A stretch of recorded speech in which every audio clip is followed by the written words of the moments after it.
the NHL offseason just continues to drag on, but we are here for your weekly hockey reprieve. It is week 5 of the Beauty League. We've got a good one to kick things off tonight. It's the Anderson group against Walser here in our first of 3 games on this Wednesday night in Edina. As always, Will Peterson alongside Peter Odney, Anna Baining down at ice level. Peter, is today the day that Anderson gets their first win? Probably not. Very succinctly put. Anderson coming in at 0-2-2. The last time these two teams met, we got a thriller back in week 2. Walser took down Anderson 11-10 in a shootout. That was a good one. We'll see if this week can live up to week 2's billing. We're underway. Walser is skating from left to right in their light blue uniforms. Anderson from right to left in white. Here's Nick Perbix going back on this one. We had a frenzied Wednesday of roster changes here at Beauty League. But what ends up coming of it, as there he is, Ryan McDonough gets his pocket picked, and going down is Johnny Brodzinski. He fires one over the net. Nice play, superstar. Ryan McDonough, one of the bigger names we have joining us here this week. A few other new ones. Jackson Stauber is in goal for Anderson. On the other side for Walser, they welcome in a transfer as Ryan Chesley hops over from the Anderson side. You know, he's actually tied for their point lead. I was surprised at that. I looked at your pregame sheet, and I thought that's got to be a typo, but apparently not. 9 points through 4 games. Here's Letary to the far side. Lindgren can't settle it down on his blade, and he will motor it into the corner. Sets up shop there. Now he'll bring it up high, drop it off for Bryce Brodzinski, cutting down the left side on the backhand, sends it across off the skate of Kaiser, and Jackson Stauber will sit on that one. Jackson Stauber, the Wayzata, Minnesota native, 6 career NHL games with the Chicago Blackhawks. Some very impressive NHL numbers. 5-1 record with very good goals against and save percentage. Now with Tucson of the AHL, have a feeling we'll see him up in the bigs again soon. I hope so. Addison circling through in the slot, shot, save, rebound, fluttering around. Nice play by Will Francis there. Another new name this week for Walser, the UMD Bulldog. And Walser will work back. Brodzinski tips this one into the zone. Chesley, the first man there. He backhands this one to the right point. Brodzinski across, finds Bryce Brodzinski as Easton sent at that time. Now Bryce for Francis, poked at by Kaiser. A couple of UMD Bulldogs, 3 UMD Bulldogs actually, as Ben Steves was in the corner there as well. Now Bryce Brodzinski off the one time, swept away by Kaiser to the left circle. Now he'll parade it up into the neutral zone. Will, I'll give you $100 if you can tell me what Will Francis's nickname in high school was. I know at UMD he was a big Franny guy. No. I feel like you've honestly told me this before, so I should really know this. Kaiser into the corner. You have got me stumped, Peter. Franchise. Oh, that's a good one. Yeah. You know how I know that? I do not. So Centennial during that year where they were super, super good. I can't remember the year off the top of my head. 2017? Was it 2017? Was it Here's that Joe long Hannes ago? fanning on a shot. I believe so. When they went to state, they were doing their lineup call in an episode of Dream State. I think it was the Hockey Day episode. And when they did their starting lineup call, they would say everybody's nickname, and they would do the franchise. And now I remember that's what his nickname was. Well, there you go. That was something you didn't need to know, but now you did. No, I'm very glad for that little tidbit of information about Mr. Will Francis. Easton Brodzinski up high, cutting inside on the backhand, stripped of the puck. Now he gets it right back off the stick of Aaron Huglin, who is back here, skated with us in week 1, now makes his second appearance here 4 weeks later. Easton Brodzinski, far side half wall. All the way up high, drops it for Nick Perbix, looking for our game's first goal. He'll pull it out, forced to the corner by Riley. Now our official will get in the mix there as well. Perbix gets it right back for Easton Brodzinski, and he rings the iron.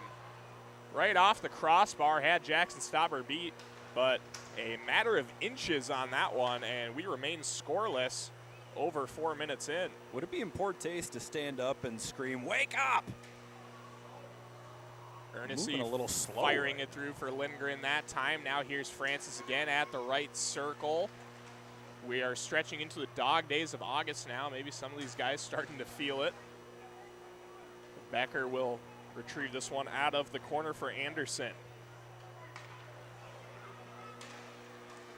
The 88s come together. Hughlin and Francis. Will Francis will take it over the line. Now here's Letary, right circle. His pass deflected by Riley. Drop pass for Francis. Nobody open in the slot. Becker will take it. He's stripped of the puck by Francis. And now finally taken by Hughlin. Over the line for Addison near side. Sea of blue jerseys. Nice backhand across for Mike Riley. Has some space. Oh. Riley shot save made with the glove by Kaskasuo. Still scoreless over 5 minutes in. Yeah, it feels a little bit like last week where we had a scoreless game, I think almost 10 minutes in one of our contests, and then it opened it up a little bit later on. Johnny Brodzinski across and right on cue. Vinny Letary scores. There it is. The captain has his team leading 5th goal of the season for Walser, and it is 1-0 for the boys in blue. Right place, right time. Vinny Letary just waiting out in front and does his best. Zach Hyman right through the 5-hole of Jackson Stauber. Vinny Letary is 5th of the season, 1-0 Walser. Zach Hyman catches a lot of strays from us on the broadcast. I feel like every time there's a backdoor, I catch myself talking about him. There's Addison for Ben Steves, and Kaskasuo makes a great sliding save. If Zach Hyman is listening to this, I will eat my shoes. Well, don't be making promises you can't keep. Here's Ben Steves back. It's a 3-on-1. He's got Kaiser and Addison with him. Steves will keep it, and Kaskasuo redirects that one up into the netting. Way to go. It's still in play, and they're going to let him play on. I like that standard has changed here at DBL. I would say about week 3 they just started playing pucks off the net, and it gives it just that extra casual feel. I like it. The less whistles, the better. The people are here for hockey. We also got to keep the trains running on time. We got 3 games to go tonight. We can't be wasting time with pucks going out of play. Well, it is running time, so I'm not sure how pertinent that is. No. Ben Steves sneaks behind the defense, and Travis Boyd scores. Nice sell job there on the 2-on-1. Boyd keeps it and beats Kaskasuo. Travis Boyd is 5th of the season, 1-1, 16 to play. He's making up for that goal by Walser where the puck slid between he and the defender. Travis Boyd, the Hopkins, Minnesota native, just signed a 1-year deal with the Minnesota Wild. And I'm sure a lot of the hometown Wild fans are hoping he'll have some kind of that same scoring punch for the big club this year. It's his 5th goal of the season, and we are tied up at 1. I think right now the Wild fans are outnumbered by the members of the Tampa Bay Lightning staff. Yeah, a lot of blue shirts here, a lot of Tampa Bay. Uh-oh, that comes back out of play and off the top of the net. Boyd is there to steer it away. Stauber was completely turned around there. No, a lot of Tampa Bay Lightning gear around the rink today. We think that they're in town shooting some sort of promo stuff with Ryan McDonough. There he is. Prime time. Oh, he goes through the legs. Pad save made by Kaskasuo. That would have been a pretty one. We would have seen that on all sorts of digital platforms, but Kaskasuo says no. Now Easton Brodzinski back the other way. Stick save made by Stauber. Out front, Lindgren. Pad save made. Rebound swept away by Riley up the right wing side. I'm not sure they're here for McDonough. They might be here for Nick Perbix. Johannes there. Rebound chance. And it comes to the near side for Brodzinski. Now Bryce Brodzinski up the gut. Cutting down low, looking to wrap it around.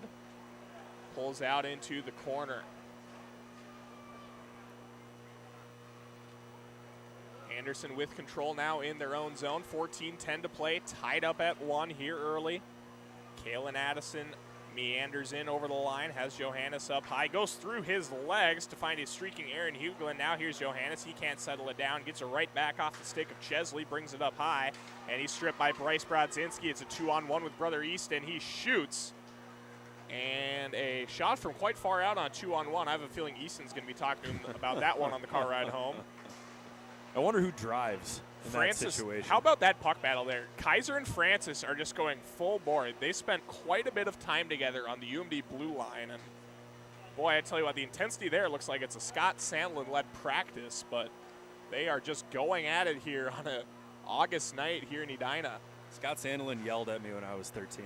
Easton Brodzinski, I feel like that's a pretty shared experience among a lot of Getting yelled at people in by the Scott Sandlin? hockey world. Yeah. He can bark out some orders. He was terrifying. What was your encounter with him? I went to a UMD Bulldogs hockey camp, and I was there with a couple of my friends, and one of my friends was really into body checking at one point, and I think he was too into body checking for the camp, and Sandlin gave our entire group on the ice a severe tongue lashing. Becker backhands this one up high for Addison. And now stripped of the puck, Johnny Brodzinski, breakaway try, Wyatt Kaiser on the back check, Johnny scores! Yikes. Johnny Brodzinski rips that one top shelf, third of the season. Walser pulls back in front, 12.5 to play, it's 2-1. I wonder what was going through Kalen Addison's mind when he's laying on his stomach just watching Brodzinski skate away from him. Cannot be a good feeling for Kalen Addison, but it's a good feeling for Johnny Brodzinski, as his goal gives Walser another early advantage. 2-1 here, just over 12 to play. Huglin over the line. Nice drop pass there for Becker at the left circle. Huglin out in front for Becker again. Tried to go skate to stick that time. Couldn't get it done. Johnny Brodzinski fresh off his goal. Gives for Ernest near side. Now here's Johnny right circle. Bringing it around. Sends it out front. It's deflected to the right point and held there by Perbix. Perbix again. Backhand up high. Lindgren gives for Johnny. Perbix left post with some pressure from Becker. Gives him the Olay, and now back Lindgren.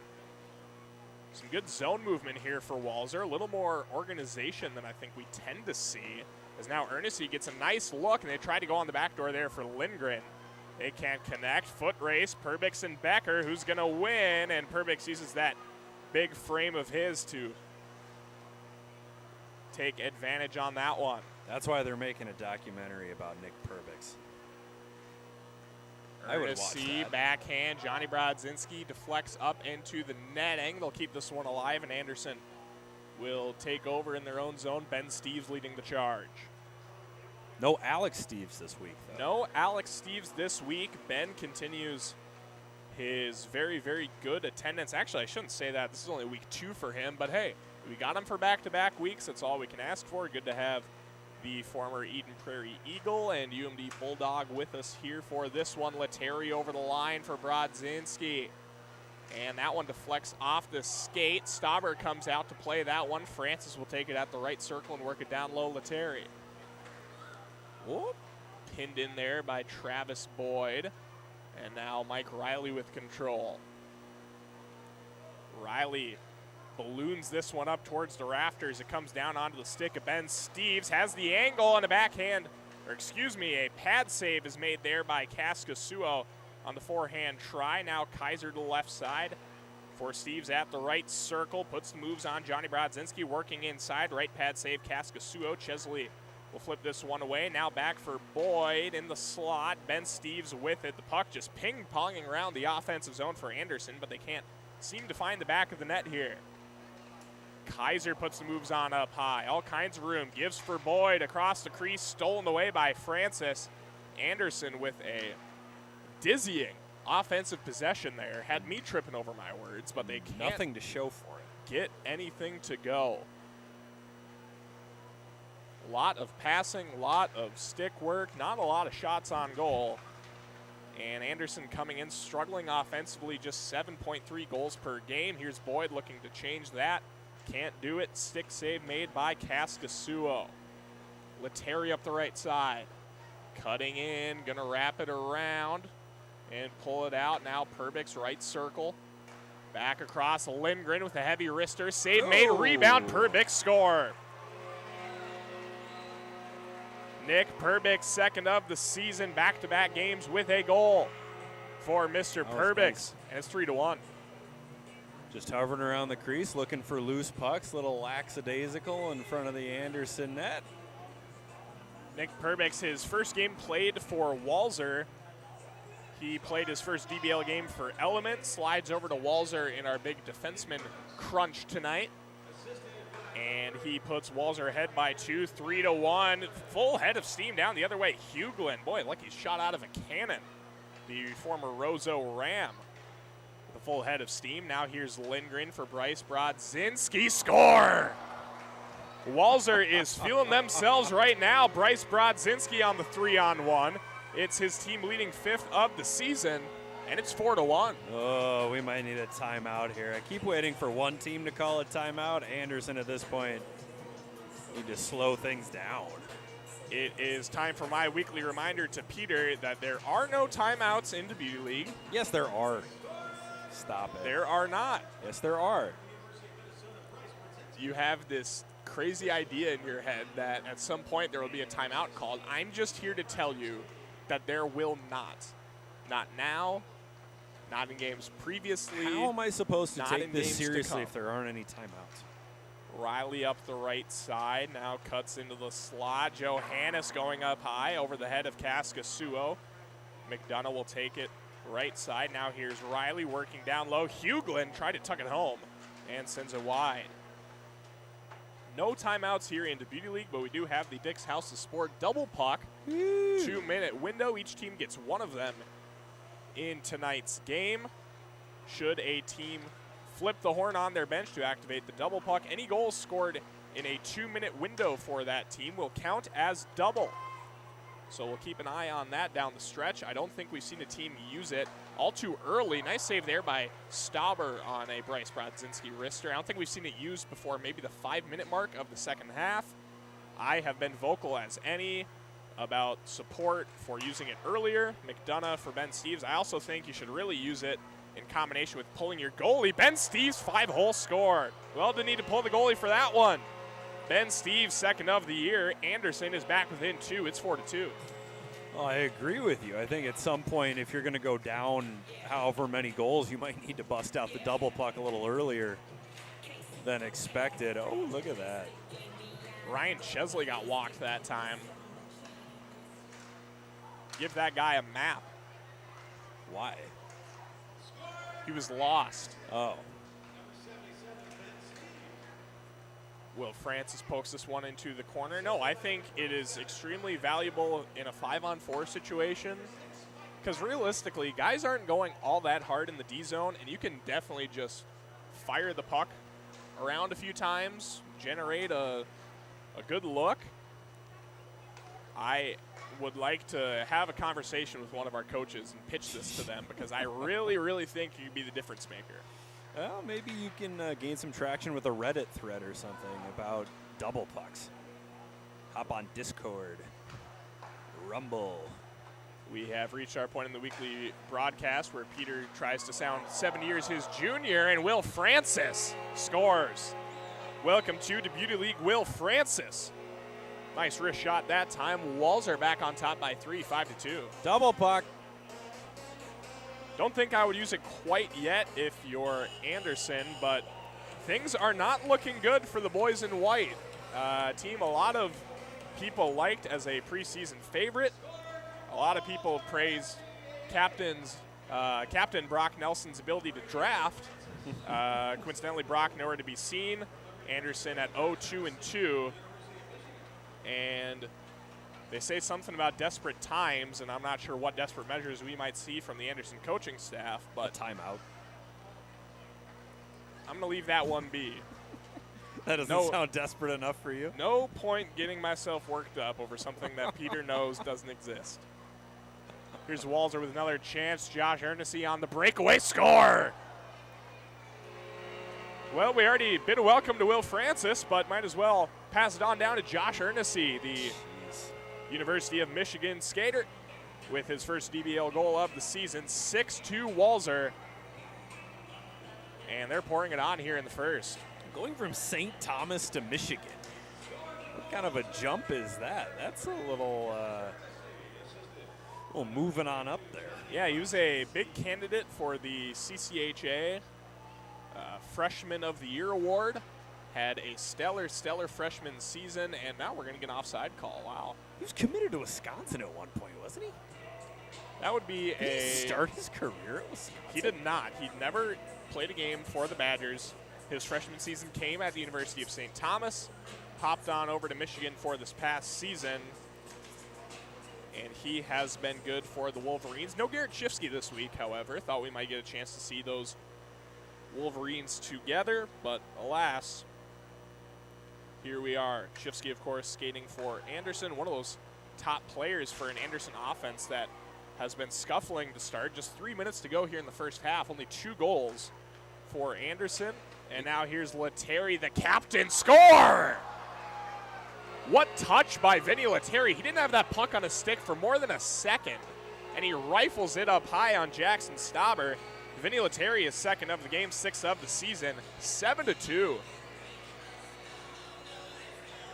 At what point does Jackson Stauber pull a Goldberg from Mighty Ducks 1 and just drop his gloves in front of the net and say, you guys can have it? Yeah, he has been hung out to dry by his defense tonight. The Anderson back line has not been solid. Johannes with a cannon of a one-time that time on the feet from McDonough, but it is patted away by Kaskasuo. 7-2, just over 2 to play. McDonough gets it back in his own end, gets it up ahead for Travis Boyd. He's got Johannes with him, and he's stripped of the puck. Walser with another chance back the other way. Johnny Brodzinski left side. McDonough deflects this one up into the netting. He'll take it back and start back the other way. Johannes for Boyd. Travis Boyd coming to the left side. He'll pull it out. Flip pass to the far side.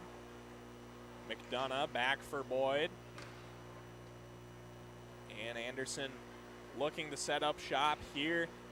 Waning moments of the first. Lettieri gets it from Johnny Brodzinski. 2-on-1 back the other way. Out in front. Stauber gets across for that one and makes the glove save. Mike Riley, full head of steam. Might try to go coast to coast here. Ooh. Lost the puck that time. Chesley gets it back. Simple play up ahead for Lettieri. Into the corner. Walser with a 5-goal lead. I'm sure they wouldn't mind tacking on 1 or 2 more before the break. Here's Will Francis. Already has one. Can he get another? Cutting inside. Stauber shoulder save up into the netting. And I don't know if that was a whistle or a scream. But I honestly couldn't tell either. I thought it might have been a child screaming. I don't think the refs knew either, because they all just kind of sat there and shook their heads a little bit. We will get a face-off, though. 45 ticks to go. Oh, here we go. Anderson will control it. Ben Steeves up the left side. He's in on Chesley. Steeves back and forth he goes, falling down. Gets a shot off. Kaskasuo slams the door. Another 2-on-1. These have been all too easy for Walser. Easton Brodzinski, shot, save, rebound, try, score. All 3 Brodzinskis are on the board. Bryce, Johnny, and now Easton. Walser is cruising here as we head into the break. It's 8-2. Yeah, take your time lining up, fellas. Let it go to break. Regroup. Grab a Powerade. Grab a Gatorade. Maybe a cup of coffee. And we'll see you for the second half. Walser started off this season 2-0. They dropped back-to-back games. And now coming out with a statement here in the first half. 8 goals. Nearly their season average for the full game. And a big part of that first half was Mr. Aaron Huglin. He's down at ice level with Anna Baining. I'm here with Aaron Huglin, and Aaron, you're from Roseau, you grew up there, and there wasn't anything like a Deputy League back when you were growing up, right? Yeah, no, I just spent long hours on the North Rink up in Roseau.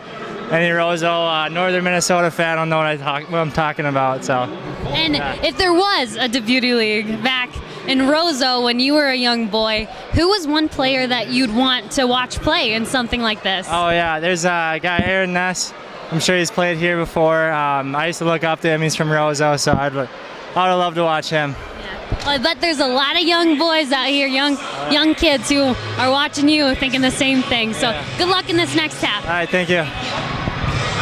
Back up to you guys. Thank you, Anna. Good to hear from the former Roseau Ram, Mr. Aaron Huglin, one of Minnesota's best hockey communities. Now is as good a time as any to remind you that Anderson Group is a holding company that specializes in acquiring businesses in the construction industry. They aim to acquire synergistic companies with strong leadership, solid reputations, and high potential for growth, staying true to their motto, building on your good name. Walser is a multi-generational family business that is still family-owned and operated. The one-person, one-price sales model ensures a fast and easy car buying experience.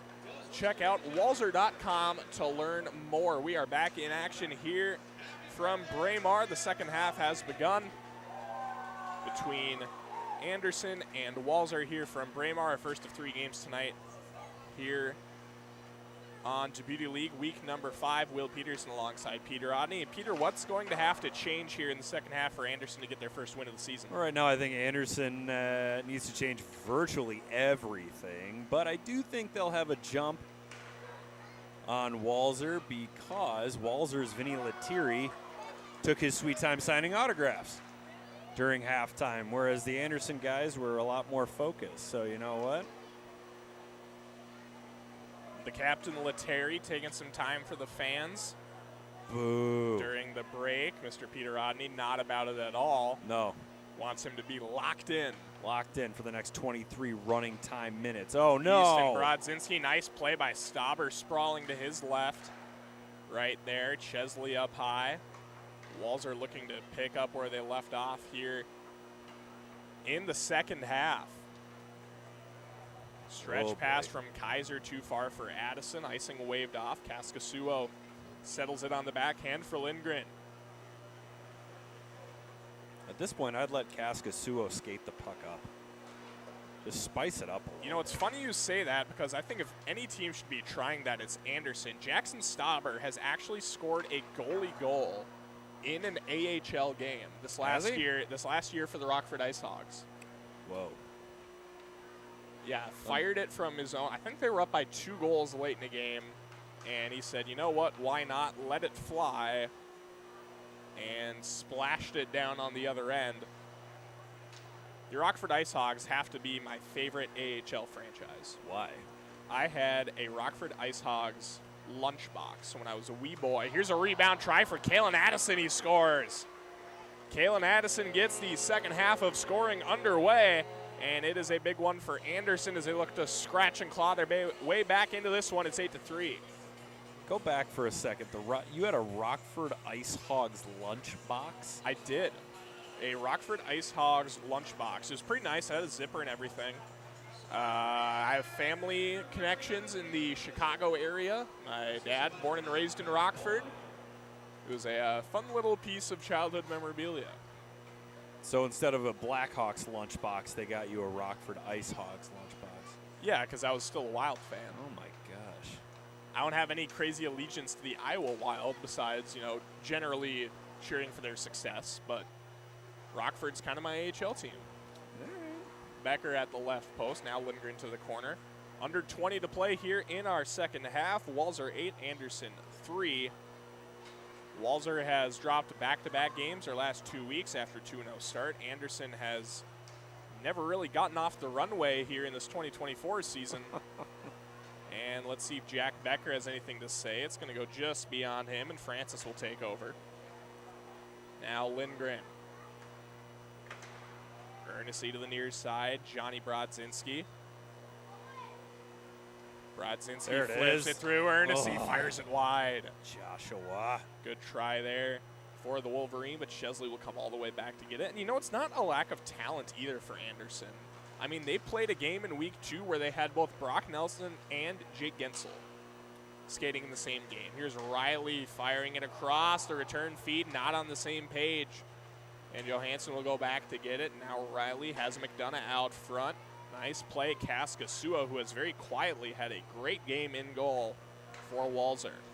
It's not a lack of talent. It's a lack of something, though. There's no zest. There's no zip. There's no juice in this Anderson lineup. For Chesley, and it goes up out of play, so McDonough will take it out for Anderson. I like this informal, like everyone on the attacking team backs off, and then they let the The other team gets set. It's almost like checking it up in pickup basketball. It's got a good feel to it. I like it a lot more than the refs coming in and making everything official. I played a lot more pickup basketball than pickup hockey as a child. I would say the same. Me on skates, not a great look. Really? Ugh. There's some clips. Are you a bad athlete? I'm a okay athlete. It took you so long to answer that question. Think nerd who is like a little bit functional. A functional nerd? Yeah. Like I was far from the most athletically gifted, but I was good enough where I could carve out a niche for myself. Ben Steves for Johannes turns and fires this one wide over the glove side of Kaskasuo. I feel like we could dig so much deeper into this. Ben Steves right post. I mean, we won't. Johannes. No, we can. No, that's okay. We don't need to dissect your athletic Johnny shortcomings. Brodzinski. Hey, I was solid. Not one of the first kids picked in gym class, but certainly not one of the last. I was like, I was probably on average the 4th out of 10 kids picked. The 4th out of 10 kids? Maybe 3rd. Yeah, it's better than average. Yeah. Absolute demon at gym class wiffle ball. You played wiffle ball in gym class? Oh, yeah. Yikes. Ben Steves down low. That one sticked away. You know, we had the new gym in Hermantown with the walking track, and it was perfect because that would be the threshold for a home run if you hit it onto the track. You guys had a walking track, Easton huh? Brodzinski for Lindgren, and that one goes up and out of play. He shot it right at the Edina flag. Sending a message. Everyone wants to see Edina fall, the reigning boys and girls high school state champions here in the state of hockey. Not everybody. 95% of the general populace wants to see Edina fall. I don't want to see Edina fall. You are one of the 5%. Thank you. Francis to the right side.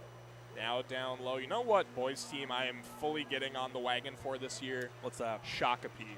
Oh, yeah? I want Shakopee to bring home a title so bad. Don't know if that's going to happen. Well, they are, by and large, the consensus preseason #1 in the event that they return everyone, which it's looking more and more likely that they are. Johannes down the left side. Save made. Kaskasuo. He'll smother this one and scoop it out with the glove. The preseason #1 according to who? The Shakopee News? Carl, Danny, Tony. Oh, I don't listen to any of those. I would say about any respectable voice you can talk to in high school hockey has them at least in their top 2.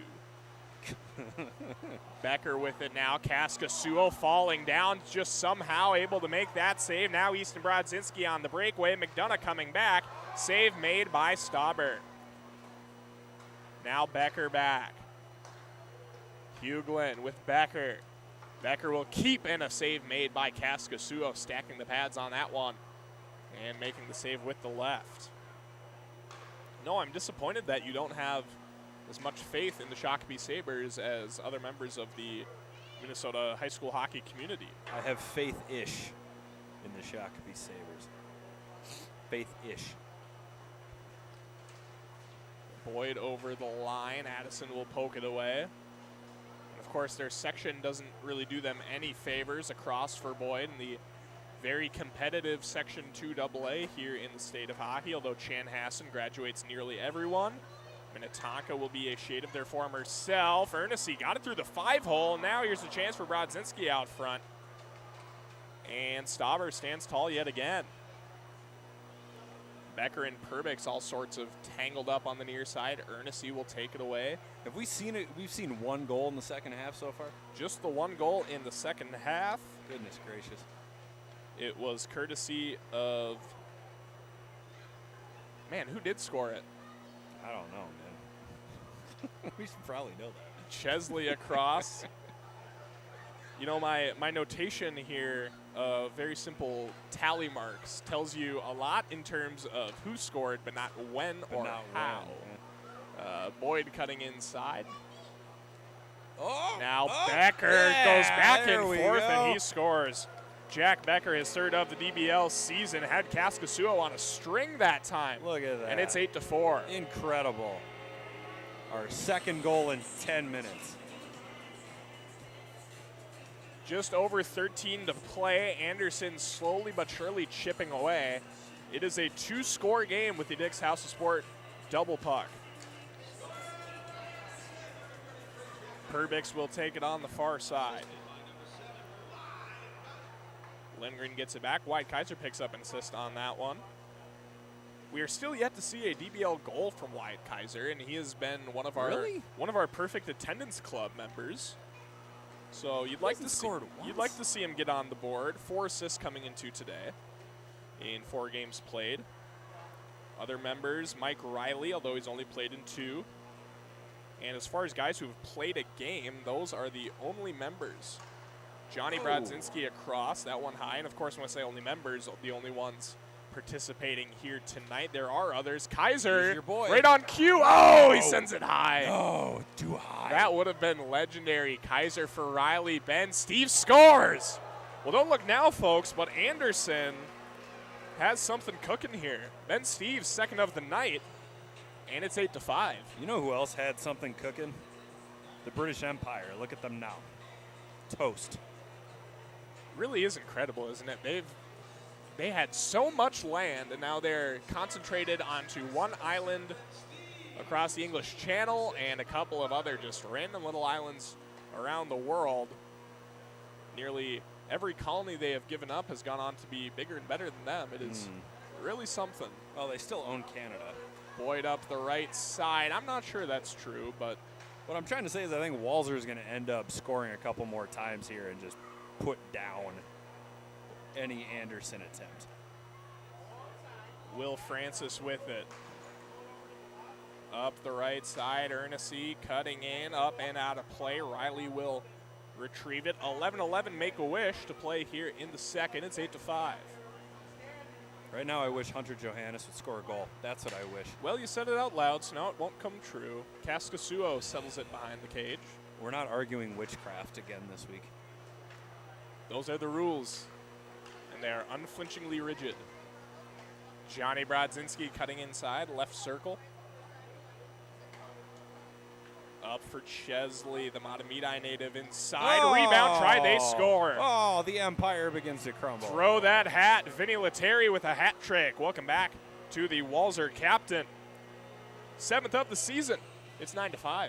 That's the ultimate alpha male move. Sign autographs at halftime and score from 3 feet out during the second half. Vinny Lettieri, the Boston Bruin, makes it a 9-5 game. And Kaskasuo gets this off the stick of Chesley. Now, if you remember last week, Ryan Chesley had that just awful own goal on the cross pass. He deflected it off his stick up into the top shelf. It was a go-ahead goal, actually, with about a minute and a half to play. From what I remember, it was pretty funny.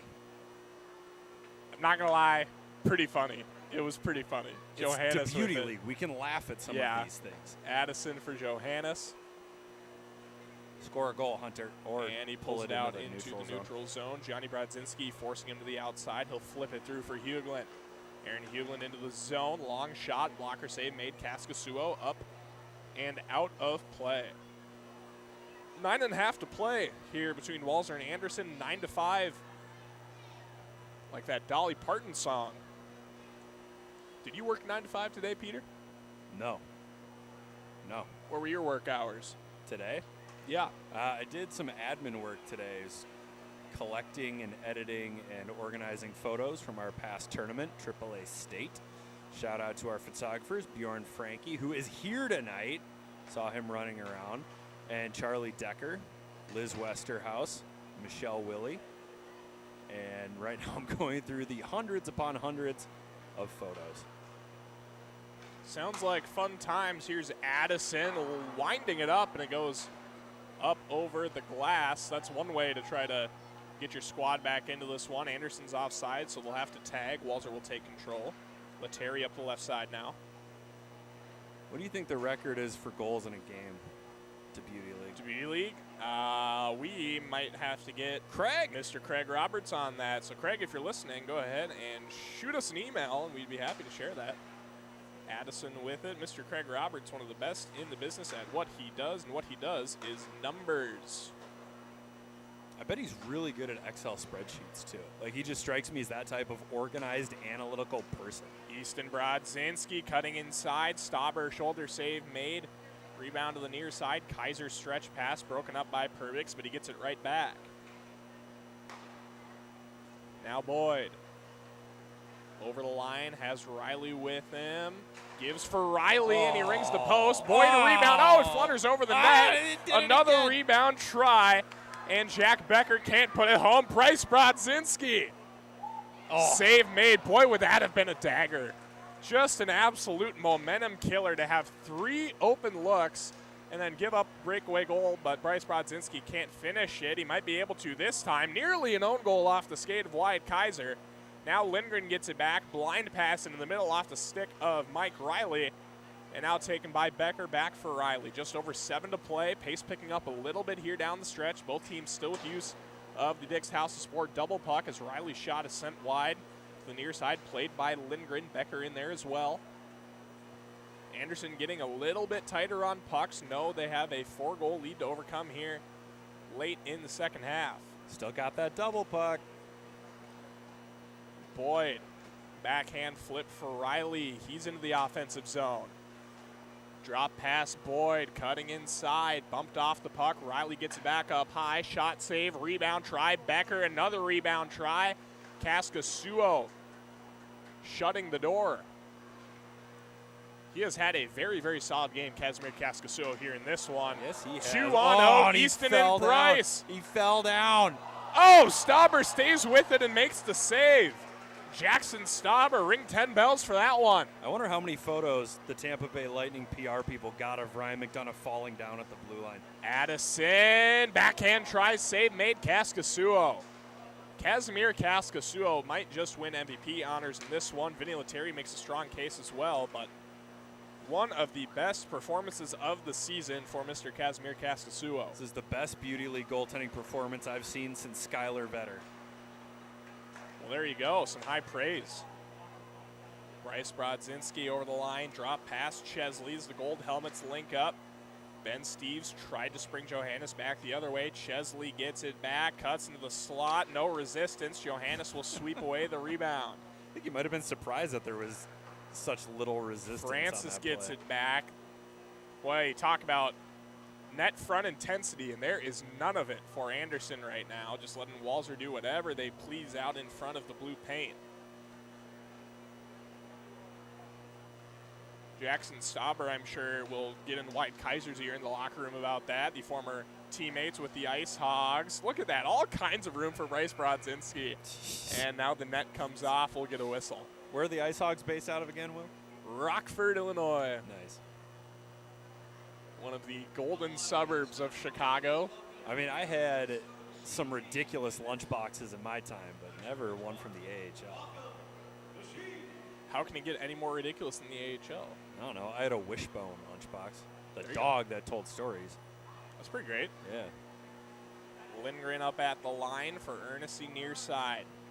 Under 5 to play here in our opening game. Feels like this one just flew by. I feel like we just sat down to start this one. You know, it feels half and half for me.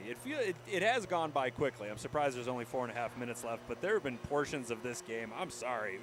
It's been like pulling teeth. Ernest C. from a sharp angle. Save made Stauber. That reminds me, I should probably go to the dentist. Anderson back the other way, and that one up into the netting. Johannes skies it into the protective netting here. Just over 4 to play. Both teams still with use of the double puck. Oh, we're going to press the button here. Coach down on the Anderson bench has the finger on the trigger. And I'm telling you, you're down by 2 goals. Get Jackson Stauber up out of there. I would also hit that right now. Kaiser out front, Ben Steeves. You've got possession. Call Goes the past goaltender. him. Press the button. Now Steeves at the left half wall, cutting inside. Hughlin shot, save made. Kaskasuo with the left shoulder, and he shovels it back for Lindgren. 3.5 to play here in Edina, game number 1 of our DBL triple header here in week 5. Lindgren for Johnny Brodzinski fighting through. Mike Riley gets it back. And maybe now is the time they'll light the puck. There Light it the lamp goes. for the double puck. There it goes. We'll keep an eye on Jackson Stauber. I don't know how forward-thinking the coaching staff is. Kaiser. Oh, he had my Kaskasuo goodness. fooled. And once again, really testing the structural integrity of the mesh netting here at Braemar Arena. We're going to need a new back net. Letary shorthanded try score. It goes off Kaiser again. Up off the stick of Wyatt Kaiser. Unbelievable. You can't make it up. Vinny Letary, it's his 4th of the game. He has single-handedly doubled his DBL goal count here in this one. Oh 10 to 5. Yeah, she goes off Kaiser's stick. The one time Wyatt Kaiser decides to back check, it ends up off his stick, top shelf. That is killer. It makes it a 3-score game here late, 10 to 5. Still a minute and a half of double puck time for Anderson, but things are not looking good. Oh, poor Wyatt Kaiser, man. McDonough. Oh, no! Huglin. Terrible. Aaron Huglin can't get it to go. Riley gets it back. Oh, my gosh. Fires it over the net. Anderson is just a frustrating watch right now. Boyd fans on it. Riley gets it at the right side. I don't know if we have a DBL trade deadline, but I have to think that coaches Paul Martin and Taylor Chorney will be selling the farm for Anderson. They need some future consideration to rebuild this program. McDonough sends it back down for Riley. Up and out of play. Now, just for kicks, Walser will also use their double puck. We'll see if that comes into play. Just 4 kicks. They're going to score right here. They're going to score on this possession. Oh, and There's the an empty net. The net is empty as well. Oh. I tell you what, Anderson came in with an already poor goal differential of -12, and they have the potential to really blow it up here with the empty net on the double puck. Well, it's a good thing that HBO is not following around this team for an episode of 24/7. Otherwise, I don't know if they'd be allowed in the building. Speaking of HBO, you happen to catch the new Hard Knocks? I did. It was terrible. Really? Yeah, it Interesting. was super lame. A little give and go that time. It's a lot of Joe Shane sitting there going,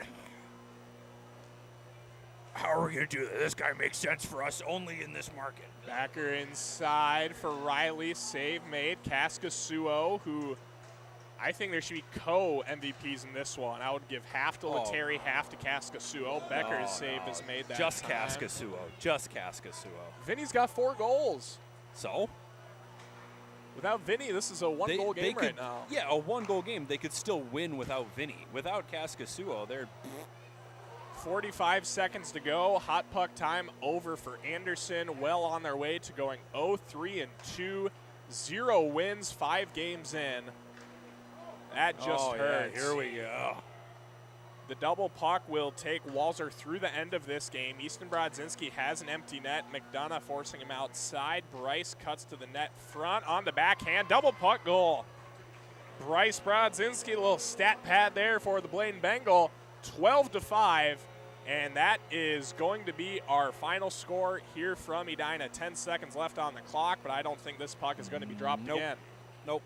Not if we have any respect. So Walser with a huge bounce back after last week's tough loss to Tria.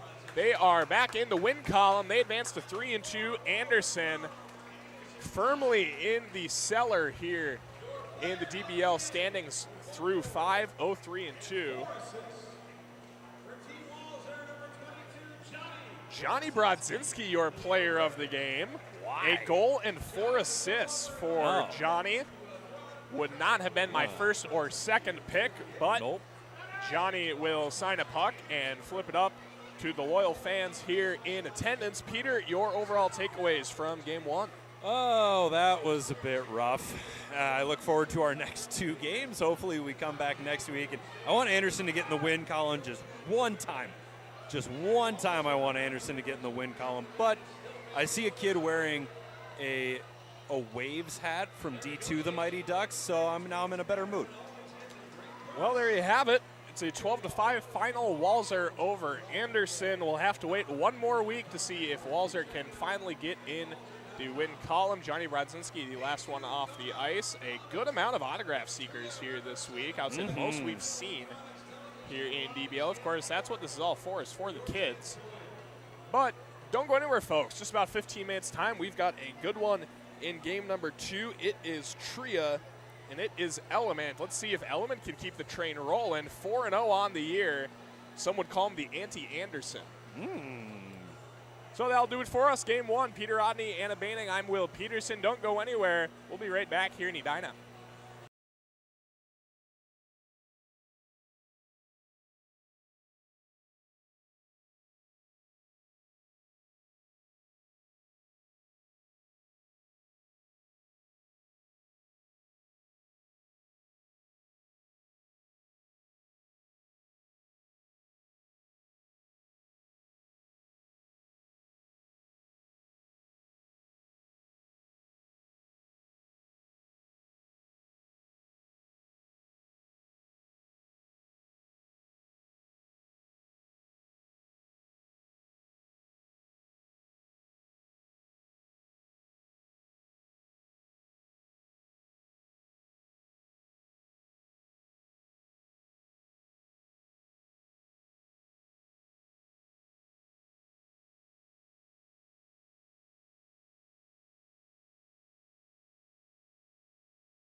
We welcome you back here from Edina, game 2 of 3, just about ready to get underway. It is the still undefeated Element and the 2-2 Tria. Peter Rodney alongside me up here in the booth, animating down at ice level. I'm Will Peterson.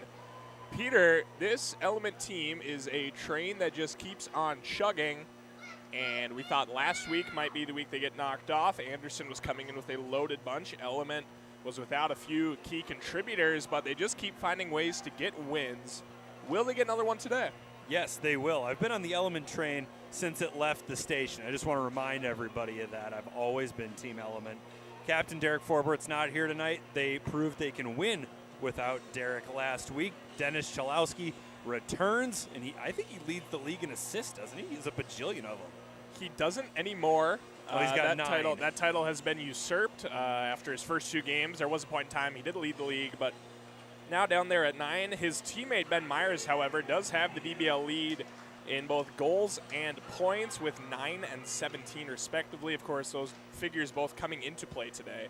Eric Howell on the other side also has a share in the league goal lead with 9 as well. The puck has dropped. We are well underway. Tria led by Nate Schmidt, who just fired that pass. It got intercepted. Element coming out with some zip here. Myers with it. Element will skate from left to right in their light blues. Tria from right to left in their black uniforms. Eric Hall up the right side. He's in on side, the near side for Grant Doctor, one of the last-minute lineup additions for Tria. Mr. Grant Doctor coming to us out of Northern Michigan University. Myers backhand flip to the near side, Livingstone. Chalowski makes his way into the zone. Are those some new gloves on Dennis Chalowski? It looks like he has new gear since we last saw him. I don't think he was wearing blue and orange. That's a really good question. It's certainly not red and white. Did Dennis Chalowski get traded over the last week? Is that why he wasn't here last week? Schultz to the far side for Rao. Back across. Schultz taps at it and is gobbled up there by Grosnick. We will take a quick search on the good old internet machine. The last time I heard from Dennis Chalowski, he was tendered a qualifying offer. And, you know, I think he's just back to wearing his Bridgeport gear because that is who tendered him a qualifying offer. But I do not remember seeing him in that gear before. He might have still been rocking the Detroit Red Wings garb as Brink has that one saved. And the new goaltender Carter McPhail will sweep it up ahead for Hull. Hull at the left circle, out in front, they score. There it Austin is. Pagansky finishes off the Justin Hull centering feed, and Tria has our game's first goal. It's 1-0.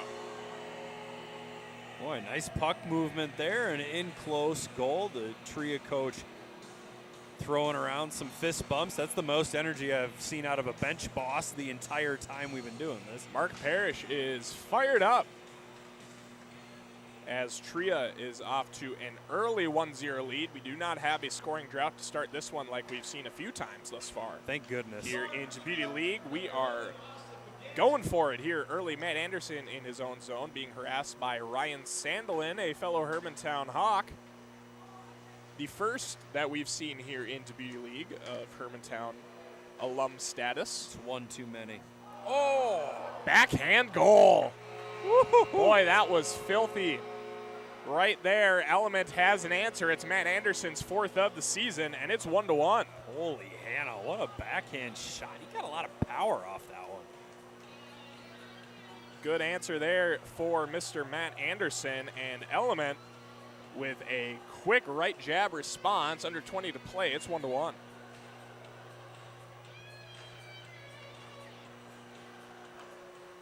A little conversation between the referee and the penalty box. Momentarily, not sure if they were trying to get the assists right or what. Oh, no. Doctor, no. 5-hole, Did it go in? and it does No. not. Troy Grosnick has been a consistent league MVP frontrunner really from game 1. He is back with us after a 1-game hiatus. He has the best winning percentage, best goals against, and best save percentage of any qualified or unqualified goaltenders here in this league. And I cannot help but notice that John Chavo is wearing a misspelled jersey. Are we sure it's misspelled on the roster sheet, or is it misspelled on the jersey? Well, we will consult Elite Prospects. I am fairly certain his name is spelled with a C. I am as well. Eric Howla fires that one up off the glass. John Chavo is spelled with a C, so evidently showed up to the rink. Someone had that made for him, and he was too kind to ask for a remake. Mr. Chavo, we see you, we hear you, and we appreciate you. The pride of the Fayetteville marksman has a misspelled jersey on. He's my new favorite player in the league, by the way. Yeah, you've certainly taken a liking to him since we got to the rink. I have. I have the utmost respect for anybody who has the hockey gall to go through teams like the Huntsville Havoc, the Macon Mayhem, the aforementioned Fayetteville Marksmen, the Mississippi River Kings. He's also spent time playing hockey in Kansas City and Pensacola. I don't know. I have a thing for guys who are willing to play wherever. Nick Dowd off the bar, but evidently it stays out. Thought that one might have been off the inside. Our official quickly waves it off, so we will skate on under 18 to play, tied at 1. Great passing display there from Element, showing some real zip on that puck. And how about Ben Myers skating back to join this rush? Howla has Pagansky out front, sends it through to him. Is it in? I think it went in.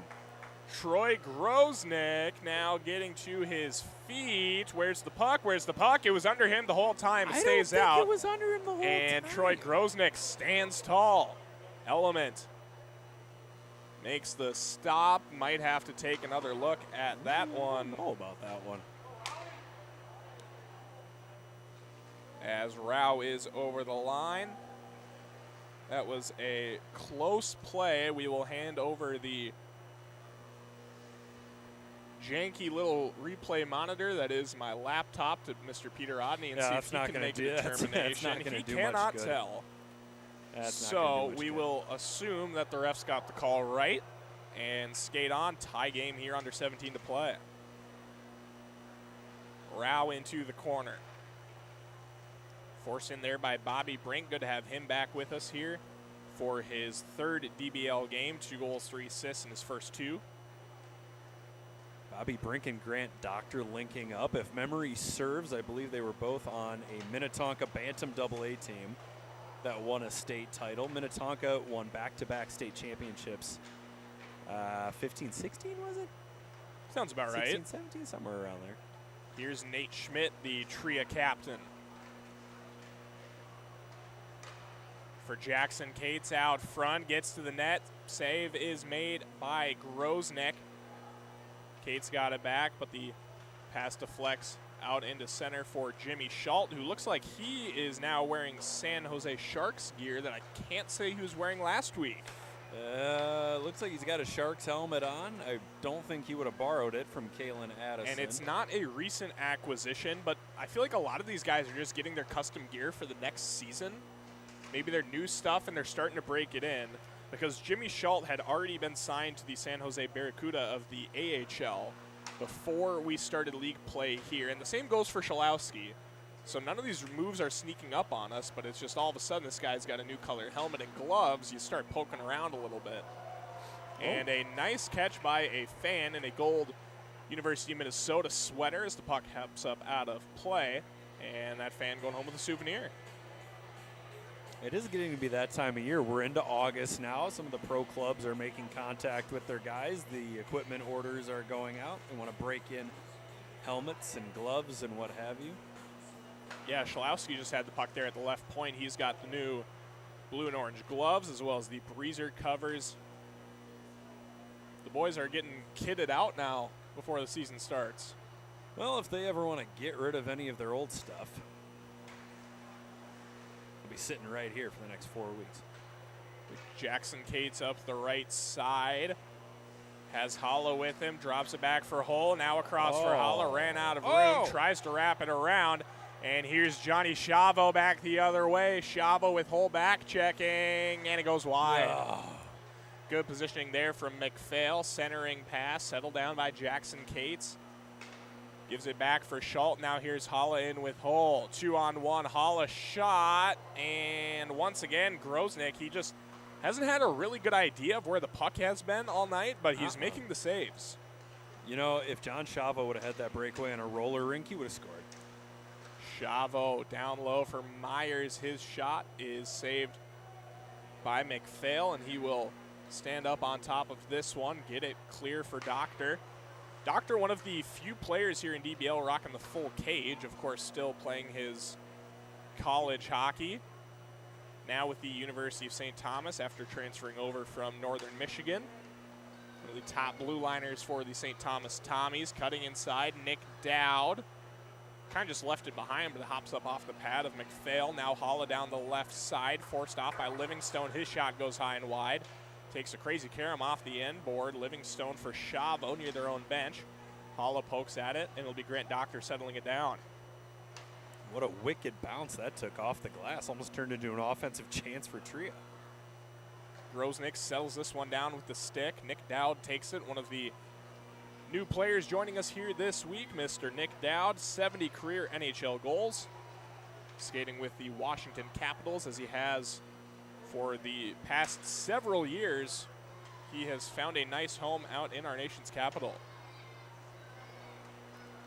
Nick Dowd back. Bobby Brink off the iron. I thought that one went in as well. It stays out. Brink across for Shalowski. They can't hook up. Mason Shaw, the former Minnesota Wild, will take it at the left side. Oh, what a diving play by Mason Shaw. Mark that one down. That should have drawn a bigger applause. Going full effort. And that's something a lot of Wild fans here in the crowd, I'm sure, have gotten accustomed to seeing from Mason Shaw over his tenure with the team. Always a grit and grind guy. Lunch pail player, a guy you want to have on your team fighting for your side. Brink sends it out, backhand try, they score. Matt Anderson has had all of the offense so far for Element. It's his second of the game, fifth of the season. Matt Anderson 2, Tria 1. Yeah, we don't need Derek Forbert. We got Matt Anderson tonight. Good offensive punch from the blue line. Matt Anderson of the Toronto Marlies makes it 2-1. And he gets it right back here, under 12 to play. Element a 2-1 lead, just about halfway through our first half. On the far side, Hull looking for Rao, now finds Schultz. They're into the zone, drops it back. Pavlshev up the right side. Pavlshev drops for Myers on the backhand. Below the line, hangs onto it into the corner. Out in front, backhand try, glove save made by Carter McPhail. Now Hull on the near side. Rao for Schultz. Over the line, finds Hull at the left point. Back for Schultz into the corner. Shaw pokes at it. And he will possess it for Element here on the breakout. Myers, he's over the line with Pavlshev. Cuts to the left side, now pulls up just inside the line. Shaw sends it down low. Element with some pressure here. Shaw has his pocket picked. Now here's Holla, full head of steam back the other way. Eric Holla, wow. Glove save made by Grosnick. Rebound try for Holla from a sharp angle. Save made. Net comes off. Grosnick pulls it right back on. A man of honor. Pavlshev left half wall. A man of honor. Wow, that's dressing it Anderson up for the hat trick. Gets it for Myers. Pad save made by McPhail. Two solid goaltending performances thus far. The familiar in Troy Grosnick, the unfamiliar in Carter McPhail, who's joining us for the first time. Well, and funnily enough, their pregame routines couldn't be any more different. Troy Grosnick was hanging out next to his bench, chit-chatting with a few other players, while McPhail was going through everything I would assume he would go through during his college career, with the up, downs, and the stretching and the post tapping. Yeah, that was a chaotic, if no other word fits, pregame routine for Carter McPhail. Really fit what would normally be in a 15 to 20 minute warm-up window into about 4.5, but yeah, it has served him well so far. Just the two Matt Anderson goals on him, and he has been good here in this one. Left side, now back for Shalowski. Peter, you were very excited to hear that Dennis Shalowski would be joining us here in this one of your favorites to watch, even just coming into Debut League, but now especially you have quite the affinity for him. Well, now he's tied with John Chavo for my favorite player in this entire league. If Chavo sticks around for one more week, I don't know. Might swap my Chalowski jersey Grosnick for a will misspelled Chavo jersey. drop this one off for Bobby Brink. His backhand pass is intercepted by Rao. It skitters around out at the neutral zone. And now sent back in by Chavo. McPhail will play this one near the trapezoid. There is no trapezoid on the ice here at Braemar Arena. Not yet. Not yet. Rao for Schultz, right circle, breaking it inside. Chalowski forces him outside. Now Paganski with a try. He scores! There it is. Boy, I think Livingstone kind of acted as a screen that time, and Troy Grosnick's going to finick with his protective gear, but Paganski with a nice snipe there from the left circle. We're tied up at 2. He can do his best Nomar Garcia-Parra impression that he can. It's not going to stop the fact that he just let that puck go by.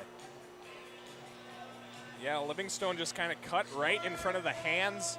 I think he saw the puck the whole way, but didn't quite get a good indication of when the release would come. Anyway, you slice it, 2-2, less than 8 to play. Grosnick makes this glove save on that try. Element with possession working back the other way. Brink to the far side. Nick Dowd had Shaw out in front. Couldn't get to him. He will pull it back out. Now send it low. On the backhand, Bobby Brink can't find Twine. It clears back out into the element zone, and Anderson will go get it. 2-2 your score, under 7.5 to play first half. Week 5 of Debut League here from Edina, and I feel like we've been saying this all summer, but after tonight's game, we will now be over halfway done. Hala inside. Grosnick again just can't find the puck, and now we'll sit on it. Anderson with it. No, Peter, we've only got 4 more games here together. Oh, no. After this? Oh, no. Where has the time gone, my friend? I don't know. The days get shorter. The years feel longer. I'm getting old. Ryan Sandlin over the line, left wing side. Now Element with numbers back the other way. Dowd in with Pavelchev. Dowd pulls it out, finds Anderson right side. Pavelchev up high, stripped by Hala, sends it too far. Grosnick will pretty easily play this one. Gives it up for Anderson. I'm somewhat disappointed that the score did not allow for Jackson Stauber to try another goalie goal, because we know he has experience with it, but unfortunately the stars did not align in our earlier game. If you missed it, Walser took down Anderson by a score of 12-5. Anderson remains winless here in the DBL season. Jackson Cates' shot is swallowed up by Grosnick, and he'll keep it in play. Pretty sure they might be having a team meeting after tonight's game, trying to get into the win column. It's proving a little harder than you might expect. How do you have a team meeting without your captain, Brock Nelson? Is he joining us by Zoom? No. He's more of a Skype guy. Doctor kick save made with the left pad. Hala, backhand try, Grosnick. A glove save with a little bit of flair that time. Look at that. Look at that. How much would you be willing to bet that Grosnick played baseball as a child? I would say there's about 50-50 odds. 50-50? If he played baseball, I bet he played shortstop. Troy Grosnick from Brookfield, Wisconsin. Well, that Brookfield, that tells me he was probably a multi-sport guy, so I would bump those odds up a little bit. We'll have Anna ask him at the break. Yeah, we'll ask find him out. about baseball. Ask him about something that has nothing to do with this game. Tough day for the Twins today, while we're on the subject. Did they lose? Yeah, tough third inning. It was a blow-up inning. Here's a centering look, and Grosnick makes the save on the redirected shot that time. It was a tough third inning.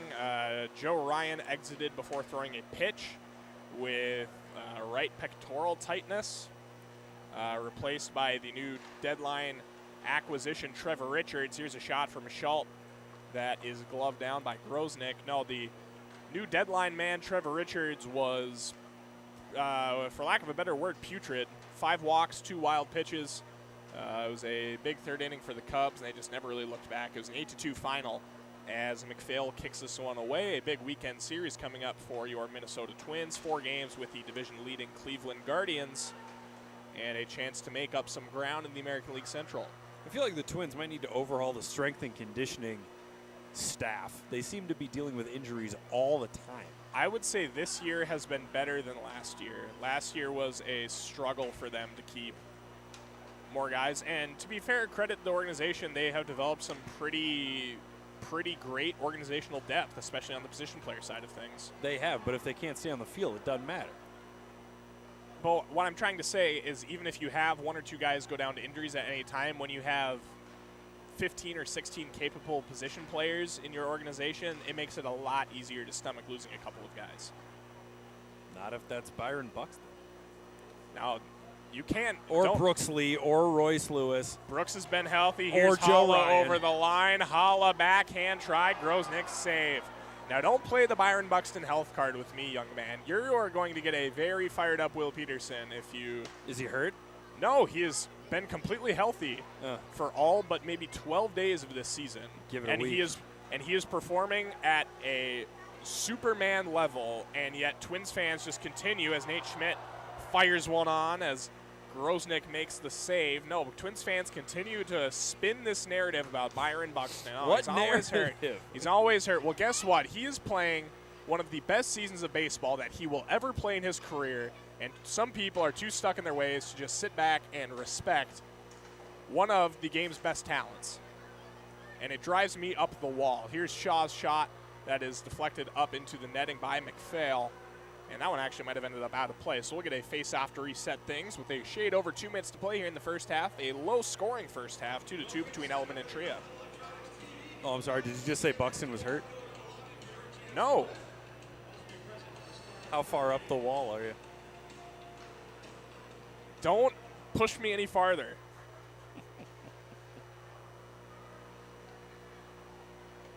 Holla from the left side. Now Pavlshev will take over. There are a select cohort of athletes that I will get very fired up about, and Byron Buxton is one of them. Who's another one? Holla down the left side. Kirk Cousins. One time look. Woo! Jackson Cates scores. I'll get fired up about Jackson Cates. 3rd goal of the DBL season. Tria has a lead. It's 3-2. Oh, look at the follow-through on this one-timer. Perfect transfer of weight. It's like watching ballet. Boom. Short and succinct stroke there from Jackson Cates. Generates a lot of energy with that one-time look. The former Stillwater Pony, the former UMD Bulldog, and now the current, guess who he plays for, the Rockford Ice Hogs. Oh, I was going to say the Tucson Roadrunners, but Rockford works too. Last minute of play here in our first half. Tria looking to play spoiler. Let's see if Element has an answer. Dowd and Pavlshev can't hook up. Nice play by Hull to break it up. You were telling me about Nick Dowd before we came on the broadcast. What an interesting background for Nick Dowd. Yeah, Nick Dowd, one of 3 NHL players to hail from the state of Alabama, Huntsville, Alabama. Here's Holla. His shot goes high. Ended up playing high school hockey at a private school in Indiana, and then went on to St. Cloud State University, where he met his wife, recently married, and he has gone on to have a very successful pro hockey career. You said British parents too, right? Born to British parents. I don't know how they ended up in Huntsville, Alabama, but they got to be the only Brits in Huntsville. 5 seconds left. Element needs a tally before the break. Schalowski for down. They score! Oh. Buzzing, beating goal from Nick Dowd. The British are coming. We're tied at 3 going into the half. Wow, what a way to end the half. Nice work, Team Element. Always believed. There is an answer for Element. A very low-scoring first half. Some good hockey being played on both sides. We are tied at 3 going into the break. And we are... Oh, would you look at that? We have Jimmy Schultz down at ice level. Peter, your favorite, Anna Baining down with Jimmy Schultz. They are getting ready down there. And we will send it down there. Anna Baining is waiting at ice level. I'm here with Jimmy Schulten. Jimmy, if there was a Debuty League back when you were growing up, who is one player that you would like to see play in a summer hockey league like this? Mark Parrish, probably. I think that'd be really cool. Other than that, I don't know. Guys that are already here, like Nate Schmidt, Justin Hall would be cool to watch. Fortunately, I do get to watch them, so yeah, a lot of fun. I think this is cool. So what do you like about Mark Parrish's game back when he was a player? I just think he plays the right way, you know. It's something about going to St. Cloud State. They just teach you the right way to play. Just kidding. No, I just remember watching him play growing up. I remember he's a city's guy just like me and played at St. Cloud, so I like it. Thank you, Jimmy. Good luck in this next half. Back up to you guys in the booth. Thank you, Anna. Good to hear from Mr. Jimmy Schultz. Peter, a personal favorite of yours. Yes. Element Electronics started with a simple belief that every home should have access to televisions with the latest technology. Element is the only major television company to assemble products in the U.S. For more information, visit elementelectronics.com. Element Electronics, bring it home. Tria is proud to provide world-class orthopedic and sports medicine care for the athletes in the Beauty League. Whether you're a professional athlete or weekend warrior, you'll get the same expert orthopedic care when you're treated by Tria. Schedule online today at tria.com. Back in action here from Braemar. 22 and a half to go in our second half. It is 3-3 between Element and Tria in our second of three games. In week 5 of the DBL season, Bobby Brink over the line, drops it off for Livingstone right side. Back for Brink. Myers was wide open out in front. Good play by the captain, Nate Schmidt, to break that one up. Pagansky takes it out near center ice, gives it up for Hull. Pagansky, Hull, and Rao into the zone. Schultz will take it up high. Tried to find Hull, intercepted by Livingstone. He springs it up ahead for Brink. Schultz intercepts again. Scholowski involved in that one as well. Gets it back for Groznik, who sweeps it to the near side for Livingstone. Now Myers.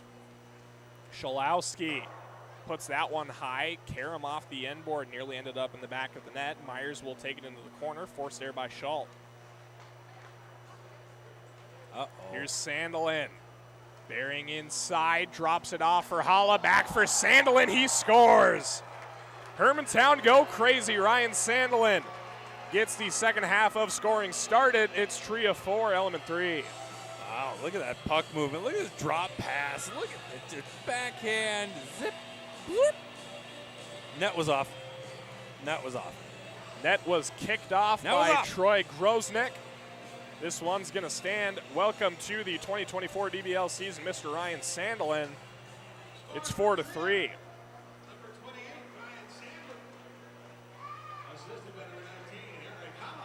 Nick Dowd with it down the left side. Single assist to Eric Holla on that one. Anderson will take it up high. 4-3 Tria lead. Looking to give Element their first loss of this season. Ryan Sandelin was such a fun player to watch in high school. Pavel Shev, glove save made by McPhail. And of course, my perspective of him is clouded by the lens of nostalgia, but he was a very, very fun high school player to watch. He was. Nobody cared more on the ice than Ryan Sandelin. Just the type of player that would rather eat glass than lose a game. Really nice kid, too. Not saying this in any sort of derogatory or slighting way, Careful. but you can tell that Ryan Sandelin is a coach's kid in all of the best ways, in terms of work ethic, hockey IQ. The guy just lives and breathes hockey, and he's one of the guys that you can tell has gotten every single drop of athletic ability out of him as he can. Nobody works harder than him. Whenever his playing career is over, Ryan will move into coaching, and I wouldn't be surprised if he's a high-level hockey coach within the next 4 or 5 years after his playing career is over. Of course, Father Scott over at the University of Minnesota Duluth, building that dynasty over there. Holla up the left side, drop pass for Schultz. Tries to feed it back across, and it's broken up by Pavlshev. But Ryan chose to blaze his own trail in college, had an offer to play for his dad at UMD, decided not to take it, ended up at Minnesota State Mankato. Paganski scores! Another nice find from Eric Hollow, picks up another assist. But for Austin Paganski, it's his second of the game, third of the season. Tria with a 2-goal lead, it's 5-3. You might be looking at an Austin Paganski game MVP performance tonight. If Tria can hand Element its first loss of the DBL season and Paganski's the catalyst for that, he might be tossing a puck into the bleachers. Paganski certainly has a good case. The first Tria player with multiple goals here in this one. Nate Schmidt picking up an assist on that one as well. Livingstone up the right side. Now out front for Shaw. Kick save made by McPhail. There's another guy that you could give some MVP love to. Mr. Carter McPhail stepping in at the 11th hour to take over for Tria. Thought we were going to see Ryan Bischel back for his fourth week, but out came Carter McPhail onto the ice. We both kind of looked at each other and said, who's that? Here he is, and he's playing very, very well for this Tria team, who would love to knock off top-ranked Element. You know, when you look at some of the resumes of these players, you can't help but make a wish list of guys you'd like to have a cup of coffee with just to understand where they come from. Carter McPhail, certainly one of those players. Paganski going for the hat trick. Groznik denies. He's on his third college program. He spent 3 years at Ferris State, 2 at, I wrote it down and now I can't remember it, 2 at Miami of Ohio, and now he's at Mercyhurst. Judging from his elite prospects numbers, he's never been the starter. Now, I'm not sure if that's due to injury or due to being number 2 or 3 on the depth chart, but he's on his third college program, and I want to know what drives somebody to stick around for that long. Well, hopefully we can get him back for another week and just continue to dive into Carter McPhail lore. He's been super good tonight. Wouldn't want him to be a one and done. Bobby Brink sends that one into the glass, and Schmidt will break this one out for Tria. We do have a text from Craig Roberts with regards to the Nick Dowd case. Huntsville, Alabama is the home of the Von Braun Space Center, and lots of scientists from around the world relocate to live there. So there you have it. Nick Dowd's parents may be astrophysicists. We will work to confirm. British astrophysicists have a Alabama-born son who plays hockey. I think we need a little Disney Plus miniseries on this one. Oh, that sounds like a CBS summer special. What do you think the accents were like in that house? Crazy. Anderson left side. Oh, missing a wide open net there on the far side. Nicholas, you have hockey practice. It's not till 4, Ma. A weird mix of Forrest Gump and Queen Elizabeth. Now here's a breakaway look. If he can catch up to it, Brink will bring it all the way around. Centers it for Pavlshev, and he can't get on the stick. Doctor will send it up. Nick Dowd would have scored that. It is a 2-on-1 back the other way. Howla for Schult out front. Flutters up off his stick and into the corner. You know, talking about weird combinations of accents, have you seen any of the Olympic pole vaulting? No. There's this kid. Incredible story. His name is Mondo Duplantis. That's a comic book character. Now, Mondo was born to Swedish parents as Livingstone works this one inside. Oh, rebound, score. No goalie interference there. Is that Chavo? That's your guy, John Chavo. He's got an answer for Element, and it's 5-4, just over 15 to play. Yes! John Chavo, welcome to Beauty League here in his first game this season. He's got his first DBL goal of the season, and it cuts the lead to 1 as Element looking to remain unbeaten. He wants another one, too. Look at him. Bank pass up ahead for Paganski down the right side, forced out by Livingstone. Paganski will hold. And now here's Halla.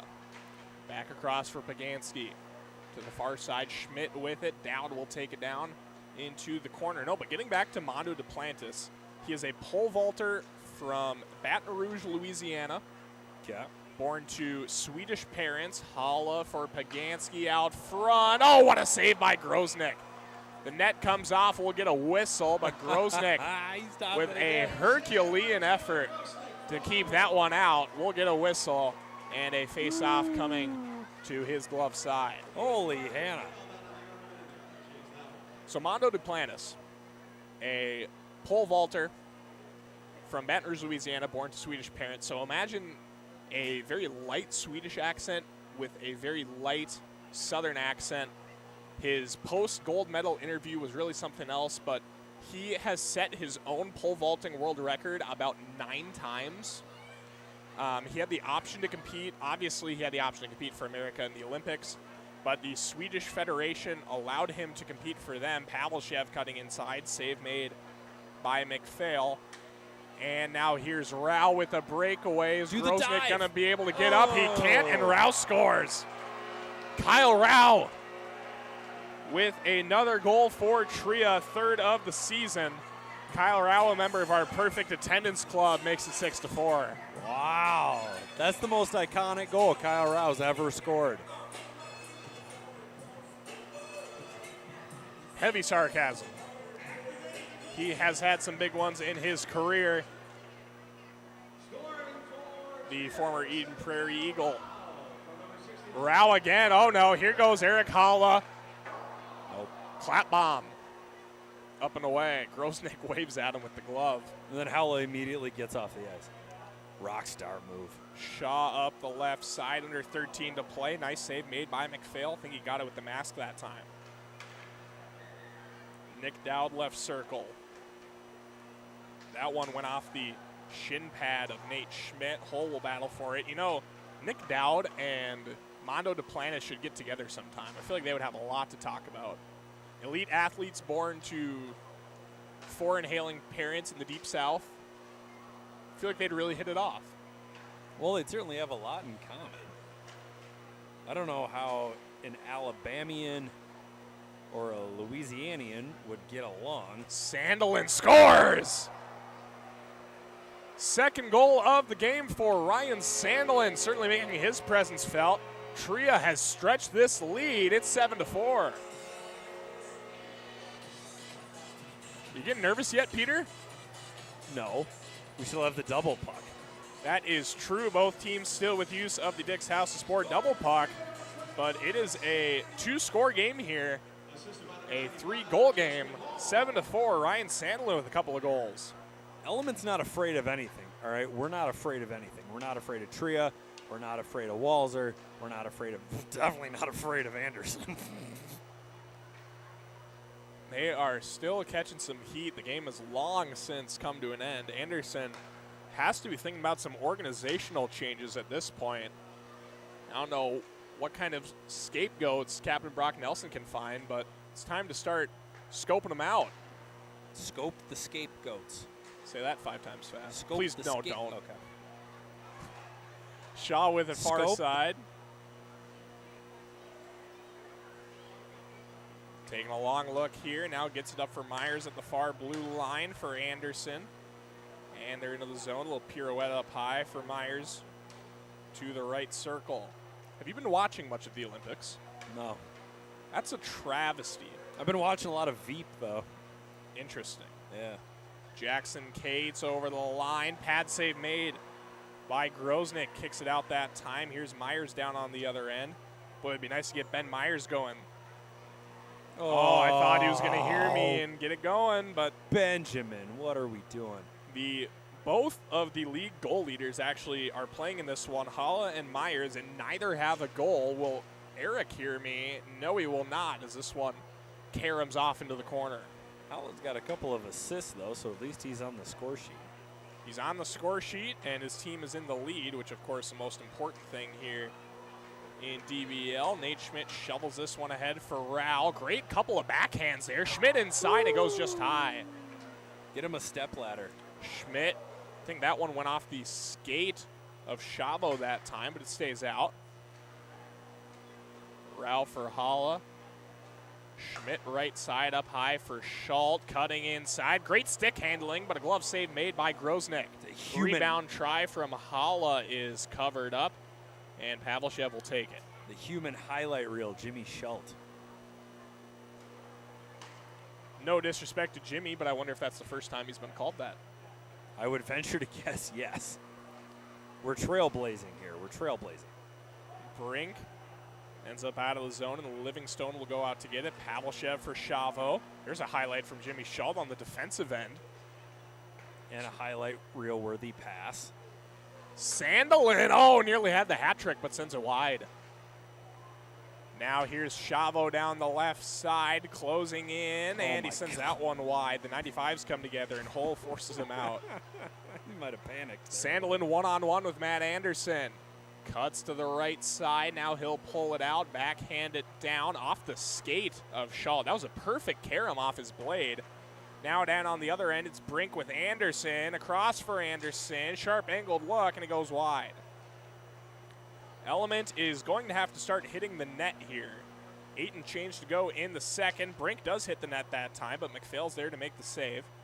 Pavlshev to the corner. I have a feeling that Carter McPhail's going to get invited back because he has been stellar. Chavo sends it down low. Pavlshev can't put it on frame. Okay, now I'm getting a little nervous. Here's Hull over the line. Just barely stay on side. Hull for Sandelin. And it stays out. Grosnick slides across, knocks the net off. I thought the puck might have ended up back there as well, but it does not. Under 8 to play. Ryan Sandelin robbed of a hat trick, and we'll have a face-off. We didn't need a face-off there. Troy could have put the net back on. 7:40 to go here in our second half. A 3-goal lead for Tria behind a pair of goals from Austin Pagansky and Ryan Sandelin. Kyle Rao, Jimmy Schultz, and Jackson Cates each pitching in a goal as well. On the other side, Matt Anderson with 2 for Element. Nick Dowd and John Chavo each with a goal as well. Dowd for Shalowski, and that one goes high. Once again, Element struggling to hit the net. You can't score if you don't hit the net. Gracious. Well, you gotta hot puck lot time for Element. Hot puck. Really gets the fans going, really gets me going. I am fired up now. Shalowski up high. The Dick's House Sport double puck. Any goals scored in the next minute 40 for Element will count as 2, so this is effectively a 2-possession game. You're darned right. Shalowski's pass is broken up by Nate Schmidt. Dare I say this is the earliest we've seen a team use the double puck. They are heeding my advice. Now let's get Grosnick out of the goal. Schmidt down low to the far side. Jackson Cates weaving around his man, puts it through the legs of Shaw, up high for Doctor. Cates working out front. Tria happy to salt this possession away. Minute 8 to go on the double puck time. Doctor for Schultz. Not much defensive urgency from Element. I don't know how aware they are that it is the double puck, but I would hope if they were, they would be a little bit harder on these pucks. Doctor on the left side. Cates for Hala. Winds it up and it goes wide. Rebound right out front, and Cates wasn't able to get to it. Hala gets it right back. 6 minutes to go, 40 seconds remaining of double puck time for Element, and they just now do get possession back. Shoot. And Shaw will set things up for the boys in blue. 28 seconds remaining. You have to think that they have got to get at least one here on the double puck. Dowd inside, windmill glove save made by McPhail. And Tria will happily hold on to the puck for the last 14 seconds of double puck time. Stretch pass too far for Schultz. 8 seconds left on it. They're really going to have to go if they want to get a look off. 4 seconds now. I don't know if it's going to happen. Patch for Myers. The clock has expired. Element fails to take advantage of the hot puck, and that is a huge blow to their chances of coming back here in this one. Well, that was disappointing. And that is big for Tria, I should say now. Huge here late in this one. They can hold on to that double puck, use it whenever they please. Myers deflects this one on frame, and McPhail shuts it down. Under 5 to play now. Time is slipping away for Element if they want to keep this dream season alive. Sandelin cutting inside. Boy, he's had a few tries to complete the hat trick now, but he's in the game MVP conversation. Pavlshev down the left side. I'm glad you said it, not me, or I'd get flamed on Twitter. Rao on the far side. They don't like Hermantown. Sandelin! Oh, save made by Grosnick. Now, don't get me wrong. There's no one cheering harder for Sandelin to finish it off than I am. But I wasn't going to be the one to point that out. Well, why wouldn't people like Hermantown? Livingstone down low. Don't poke the bear, Peter. You're not a bear, you're a hawk. For Brink down the right side. Backhand out front. That would have been the longest backhand goal I'd ever seen, but Pavlshev gets in the way that time. Schalowski for Brink.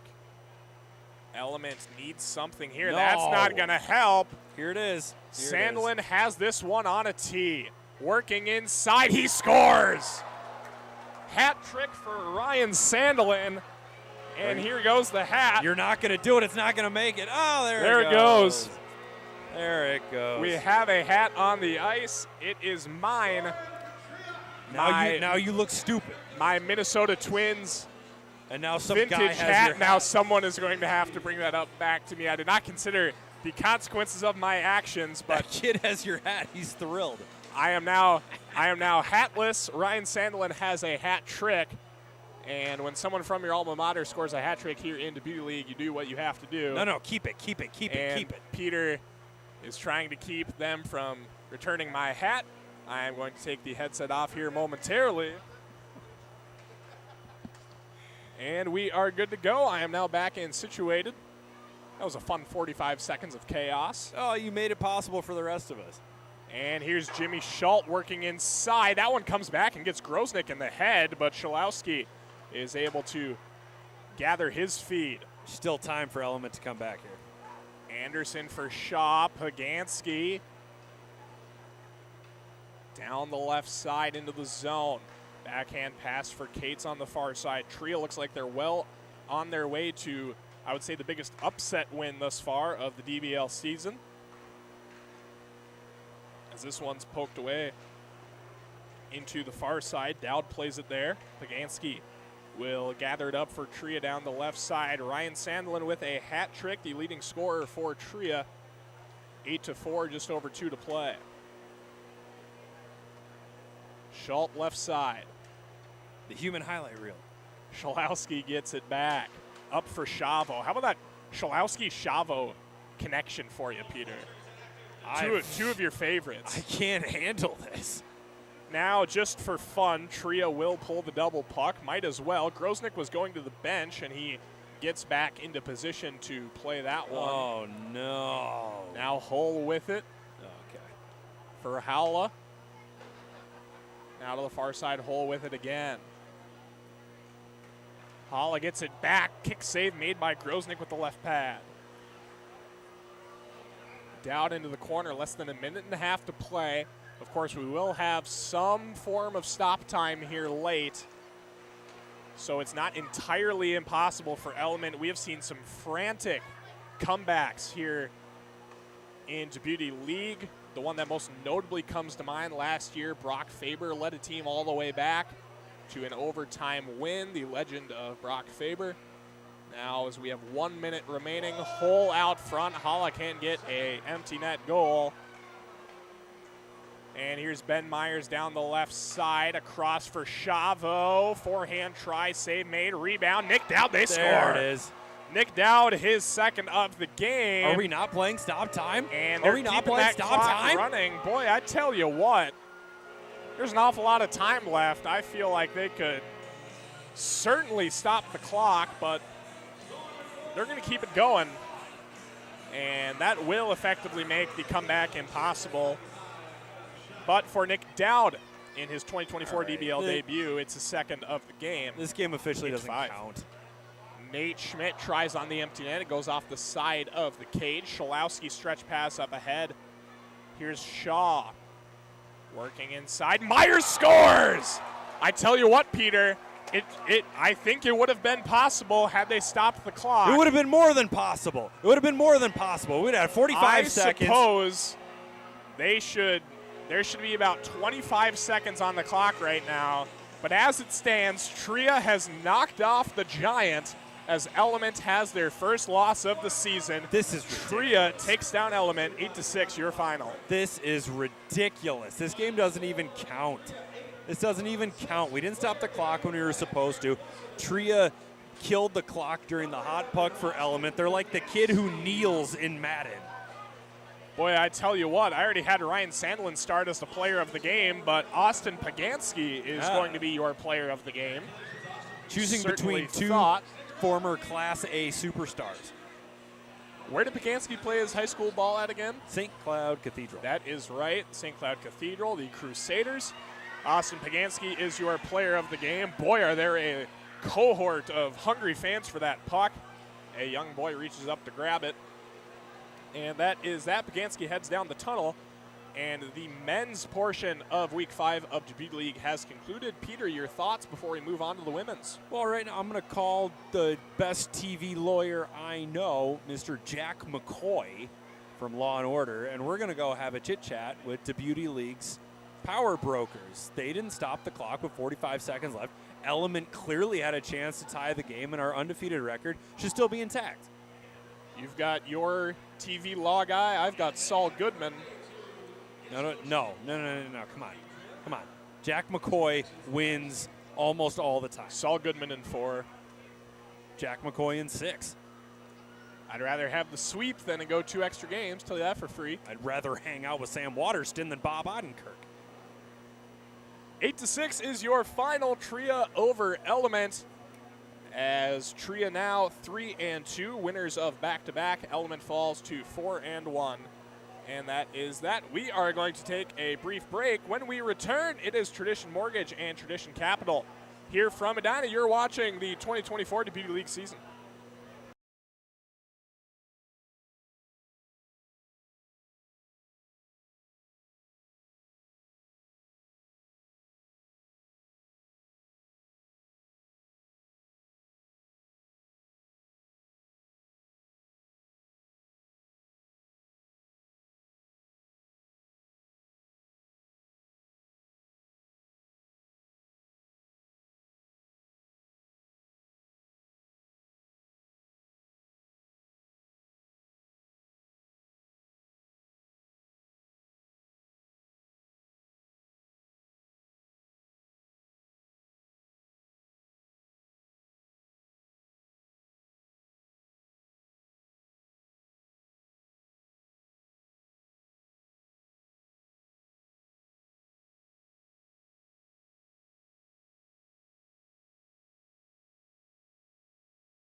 And we welcome you back, Braemar Arena, Edina, Minnesota. It is our third game of our DBL tripleheader, and it is the newest entry in a storied rivalry between Tradition White and Tradition Maroon, Capital Bank against Mortgage.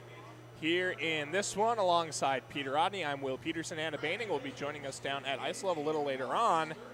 Peter, one game separates us from officially being over halfway done with the DBL season. That bums me out.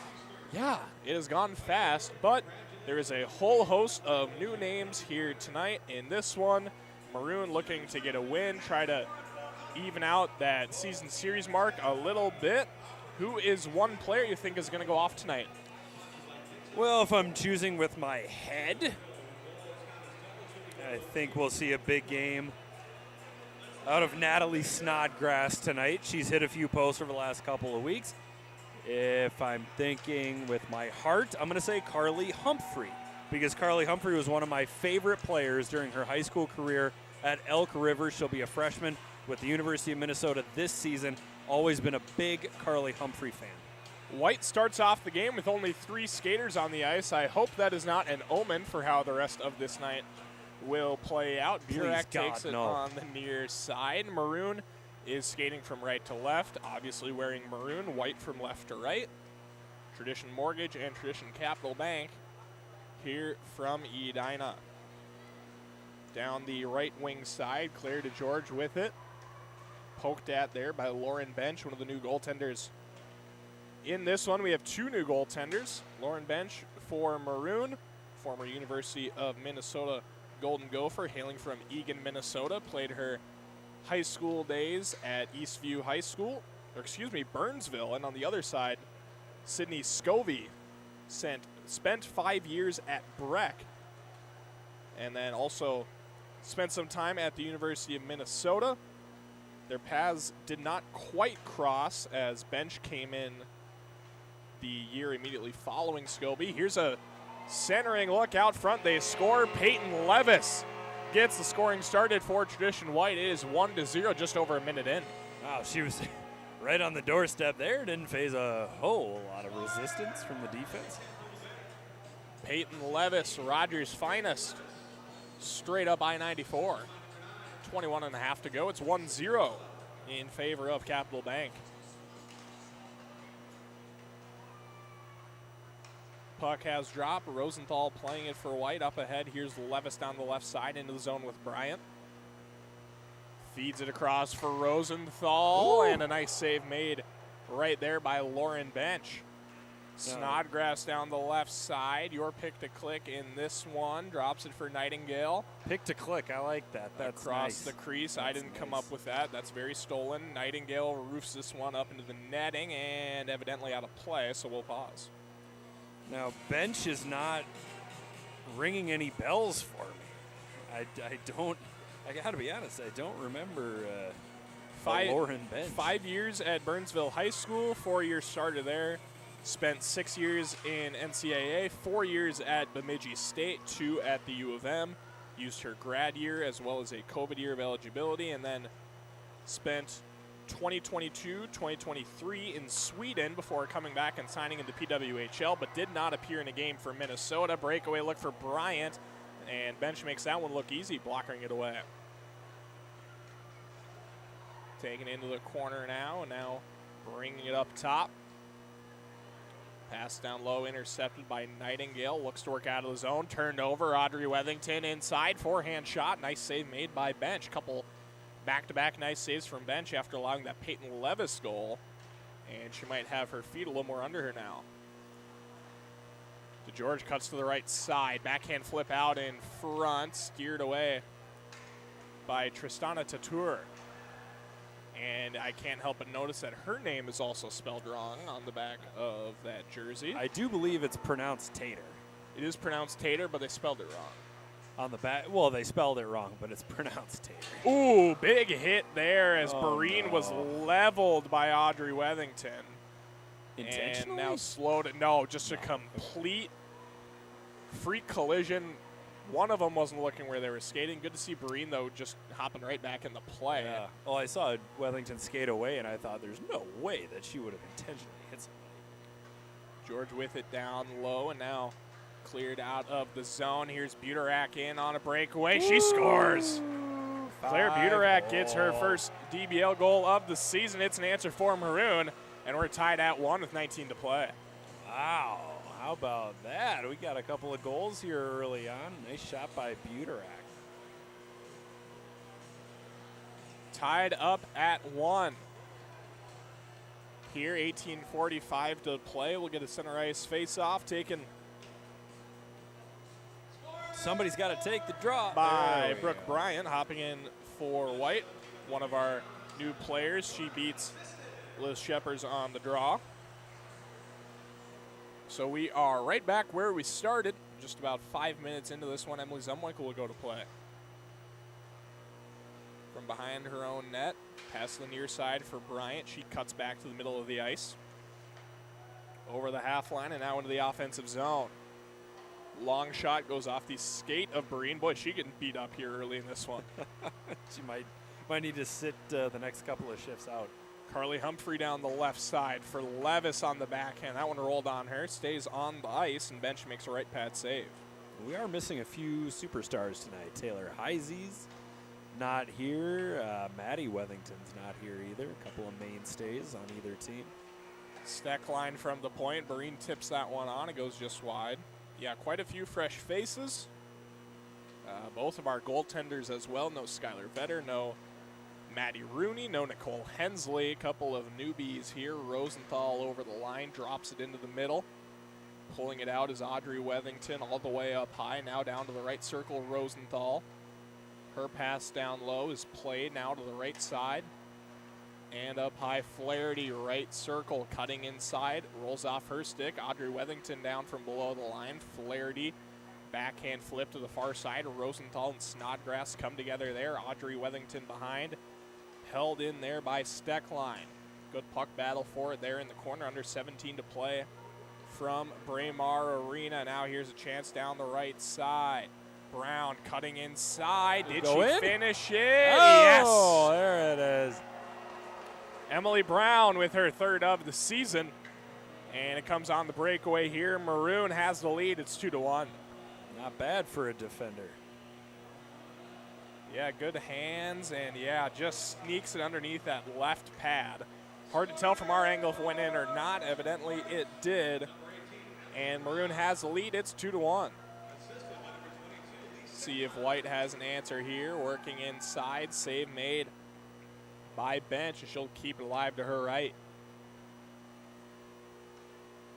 Snodgrass with it. Bank pass on the far side. A bit too far. Braun will take it on her backhand. Weave it into her own end. Pressure from Sam Brose causes her to go behind her own net. Oh, now no. a stretch pass. How did this happen? Oh, 2-0. Audrey Wethington back and forth they go, and Audrey scores. What do you want Lauren Bench to do on that one? Audrey Wethington and Claire DeGeorge in on a 2-0. Somehow both of them get behind the Maroon defense, and Audrey Wethington finishes it off, hits her third of the season. We are tied back up at 2, under 16 to play. Oh, just a defensive breakdown. Whoop, there it is. Echoes through the speakers here at Braemar Arena. 15 and a half to play. We are knotted back up at 2. That song plays a critical role in a hockey movie. Can you tell me which hockey movie it is? I'm going to go Mighty Ducks. Which one? 2. Congratulations, you are correct. Wonderful. Down the right side, Tater across for Sheppers. Where's the puck? It stays out. Levis plays it from behind her goal. Sheppers would have been able to score if she'd simply tapped the puck and she tries to go to the backhand. Tater left circle. Brose to the right side. Backhands it across. Intercepted out front by Humphrey. She's bumped off the puck by Barine. Now up high for Tater. And played by DeGeorge. Now Tater turns it back over, and Brose has it up high. Humphrey and Sheppers into the corner. The 59s come together. Just about 14 and a half to play. Our final of 3 games here from Braemar. Tater, nice play through the legs into the slot. Zumwinkle will collect for White, and they'll possess. No Grace Zumwinkle either. Yeah, quite a few big names missing here this week in our women's game. DeGeorge over the line, Oh, threads nice it through pass. for Bryan and ran out of the room on the backhand. Now a centering look for DeGeorge, intercepted by Steckline. Flaherty takes it right back for White. Buterak will swipe it away for Maroon. Now bank pass to the near side, too far for Steckline. Her teammate Maroon will pick it up. Now return pass Steckline, working inside, and the save made there by Scobie, sliding to her right. The far side corner, Breen possesses for Maroon. Right side, now passes down low, bank pass will end up finding Maggie Flaherty for White. And this one sent the distance. They'll let this one play on. The 11s come together, Breen and Bryant. And Maroon will wind up with possession. Stretch pass, Buterak, intercepted. Here's Flaherty down the right side. Into the zone with Bryant. Flaherty from a sharp angle goes off the side of the net, gets it back off the carom. Braun from out front, and that one goes high and wide. Back up to the point, Bryan right side. Threads it through, down low, centering pass for Braun, too far. And she'll get it for Bryant back out in front. Shot save, rebound, somehow stays out. Oh, gosh. Boy, I thought that one went in. No, from a foot and a half away, I think we all thought it went in. Breen inside, centering pass, and Scobie's able to get across and make the sliding stop. Scobie. Bryant, stretch pass, tipped into the zone by Flaherty. She's got some space, tries to tuck, rolls off her stick. Puck flutters out to center. It's a foot race here between Levis and Nightingale. Levis will win this one. Send it up ahead, intercepted. Buterak, all kinds of space in front of her. Blocker save made there by Scobie. Rebound to the left corner. Nightingale across for Shepherd. She was tied up that time by Humphrey. Good stick work there by the former Elk River Zimmerman Elk. Thanks for throwing Zimmerman in there. Zimmerman, they need their love too. Yeah, all 11 of them. You know, our own Bjorn Frankie is from Zimmerman. No, he's No, he's Zimmerman's own, Zimmerman's finest. Is Zimmerman even a town? I thought it was just a township. I think it's a town. Or is it a village? Emily Zumwinkle left side, 5-hole score.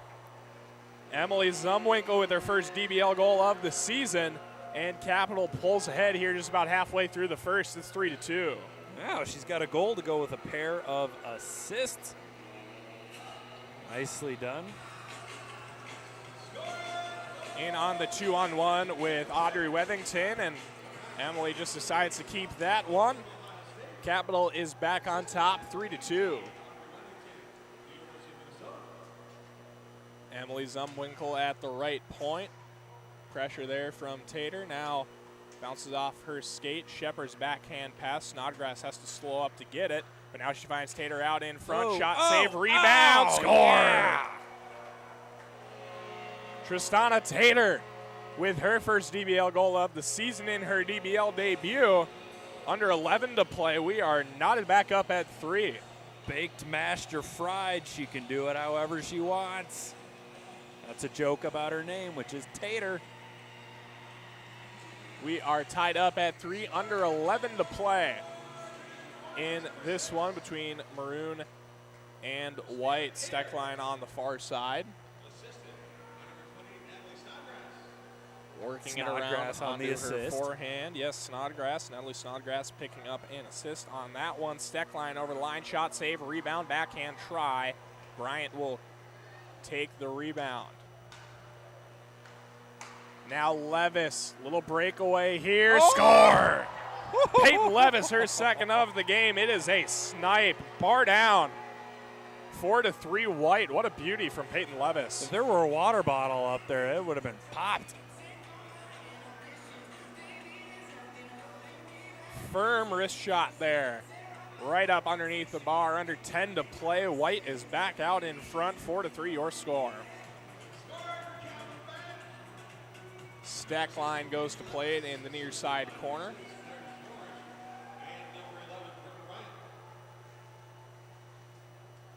Maroon setting things up here. Bank pass up ahead, finds Breen. Reverses the field for Sam Burrows. She's over the line. It's a one-on-one. Puts the moves on. Ended up getting a really nice look out of that as Scobie's able to make the save, but nice moves there from Sam Bros. No, I noticed in our pregame notes it says Sydney Scobie was never the full-time starter while she was at Breck, which makes it even more impressive that she carved out a 4-year Division I career at Vermont and Minnesota. Now here is, boy, it could be a 3-on-0 if they really wanted it to be. Bringing it inside. Save made there on Maroon. Now sent out in front. Brown pokes at it. White will clear it away. Bryant has it. Sydney Scobie is unstoppable.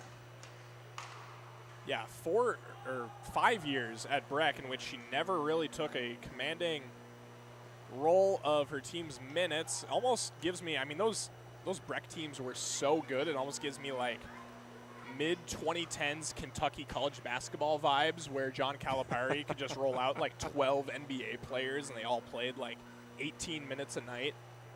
I remember as a 12-year-old being furious with the Karl Anthony Towns pick because he barely averaged 10 points a game in college, and then my brother sat me down and explained to me what a platoon system is. What was your reaction to that? I said, oh, I still don't like it. Snodgrass inside, kick save made by Scobie with the right pad, and Carl ended up proving me wrong. Heck of a basketball player in his time in Minnesota. Yeah. Snodgrass back across. Towns isn't one of my Byron Buxton players that I'm going to go to the grave for. Scobie makes the save, but I am more than willing to recognize his contribution to the modern Timberwolves. Oh, who's your hockey player that you'd go to the grave for?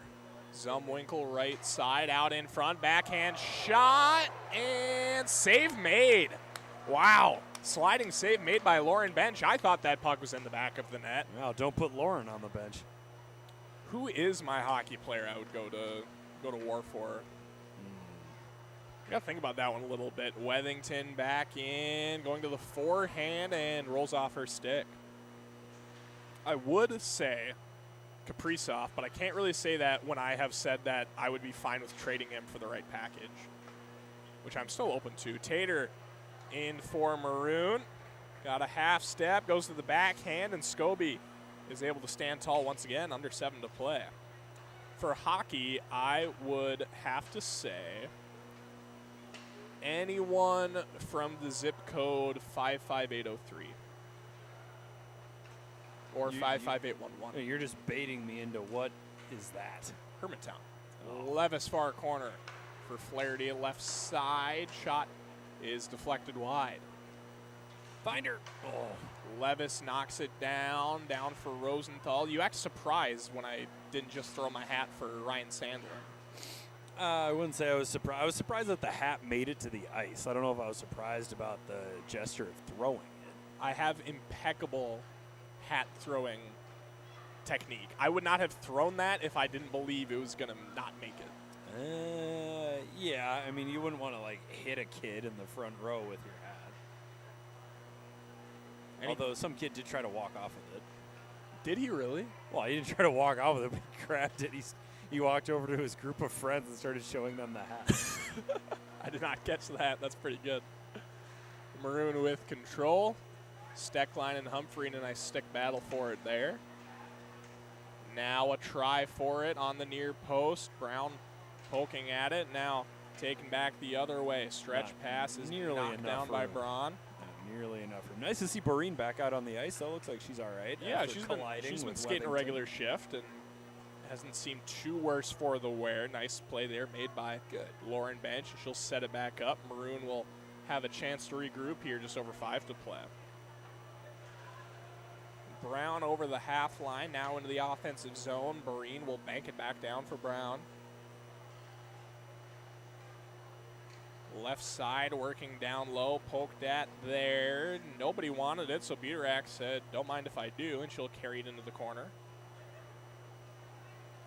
On the left side now, looking for Sam Burrows. Knocked down, logo glass, and now textbook right there. And Snodgrass will go back to retrieve for Maroon. Here she goes. Up the right wing side goes Natalie Snodgrass over the line. Centers for Boreen right side. To the net, backhand try, save made by Scobie, and she has been ever so sharp here in this one. I'm trying to remember who she split time with. Breck High While she was School at Breck. in the early to mid 2010s. Bareen inside, she scores. Abby Bareen Oh, with nice. a beauty. Oh, And nice. it is an equalizer. We're tied at 4 between Maroon and White. That was really nice. Abby Little Breen. hesitation. Had 4 tucks last year for PWHL Minnesota. And shows off her goal scoring skills here in this one. Maroon has tied this game back up, under 4 to play. Audrey Wethington over the line. Rosenthal as White looks to pull back ahead. Here late in the first half, Nightingale pokes that one, and she will join the rush up the right side into the zone with Tater and Snodgrass. Pass deflected, she gets it right back in the corner, and now White will control. Long stretch pass, too far for Audrey Wethington. Tater kicks at it. Rosenthal and Snodgrass plays it back on her backhand. Now here's Nikki Nightingale up the left side. Nightingale cutting inside, blocker save made by Scobie. Shepherds, left circle. Working down low, Steckline rings the post. White with another try back the other way. It was Jenna Brenneman. Interesting. Jenna Brenneman, who played 1 year at Egan. Looks like she only played in 1 game and then played at Breck for 4 seasons before moving out to Clarkson and Penn State. There you have it. Humphrey turns and fires that one. Jenna Brenneman. Bench stands tall. What a blast from the past that was. Steckline down the left side. I'm not going to lie, the name did not ring a bell, so I'm glad you provided the supplemental information. Steckline sends that one up, maybe into the netting. Didn't quite see where that one got off to. And Audrey Wethington works back for White down the right-hand side. Tough angle, sends it out front. They can't hook up. Just over 2 minutes to play. We are tied at 4 in our final of 3 games here tonight. Steckline has it down the left side. Lee Steckline over the line onside. Centering look for Brown, and that one kicks off her skate and down below the goal line. Oh, right out in front. Sam Bros, 5-hole score. Oh. There you go, Sam Bros, her first DBL goal. Maroon pulls right back out in front. It's 5-4. And that right there is a Blake on Breck crime. Sam Bros, sister of Tristan, currently skating at Brown University, 19-year-old out of Bloomington, Minnesota, gives Maroon the lead. It's 5-4. Brown, not Dartmouth? I've got her as Brown. Huh. And I believe I saw her wearing a Brown Bears helmet as well. Just over a minute to play, and now we officially cross that threshold. 5-4, Maroon over White. Now up the right side, here's Humphrey. You know, Humphrey is just the second player in Djibouti League that is younger than me. Really? Who's the other one? A certain somebody who lit the world on fire in the first 2 leagues of the week for Walser. Bros down the left side. Oh, Snodgrass down low. Indeed, Oliver Moore. Yeah. Bareen and able to shut the door there was Scobie. 18 seconds left. Time for one final push for White, looking to tie this game back up before the break. Zumwinkle left side has Bryant with her. Zumwinkle scores! Beautiful move there by Emily Zumwinkle. It's her second of the game. That's going to take us to break, tied at 5. Wow. Zumwinkle cut in down the left side, brought it out front, and caught Lauren Bench sliding too far to her left, beat her on the blocker side. We are tied at 5. Peter, your brief thoughts on the first half? That's a nice tight game. We got 5-5 here. The scoring has been off the charts. It's wide open in the offensive zone. We got a couple of players on the cusp of a hat trick. I'm excited to see what the second half brings. Tied at 5, and we are going to hear from Natalie Snodgrass down at ice level with Anna Baining. I'm here with Natalie Snodgrass, and Natalie, we didn't have anything like the Beauty League back in the day when you were growing up in Egan. Yeah. So if there was a summer hockey league, who would you want to watch play? Ooh, from Minnesota? Sure, Minnesota. Ooh, I would love to honestly see my sister play. I think I got a lot of my aggressive tendencies from her. So honestly, I would love to see how she would be in one of these leagues. But other than that, I love being here with the girls here tonight. It's awesome getting together once a week and just playing in front of a great crowd. And does your sister still play hockey, or did she hang up the skates? She did hang them up. She's 6 years older than me, so she did her little pro stunt in Italy, but she's now in oral surgery residency, so she's kind of a baddie. Yeah, I would say. Well, Natalie, thank you. Good luck. Good luck in the second half. Thank you so much. We need some goals. Back up to you guys in the booth. Thank you, Anna. Good to hear from Natalie. Great work by Anna this week, and always now is a good time to remind you all that Tradition is a family of Minnesota-based companies working for good in our communities while connecting the dots for all of your land development, financial services, and home building needs. Learn more at traditionco.com. Well, moments away from the second half here between Tradition White and Tradition Maroon. It has been a good one thus far, tied up at 5. Both teams still with use of their House of Sport double puck. Peter, what is going to be the key for separation for either of these sides? Defense. Whoever gets back on defense more consistently is going to limit the odd player rushes. And I mean, you could make the argument that, ooh, a little fake slash there, Natalie Snodgrass. And you could make the argument that could be the difference in any hockey game, but especially in 4-on-4 where offense dominates, the team that's willing to commit in the defensive zone should come out on top. The puck has dropped. We are underway for the second half. Maroon skating from right to left with Lauren Bench in goal. White skating from left to right with Sydney Scobie in goal. We're not switching sides, huh?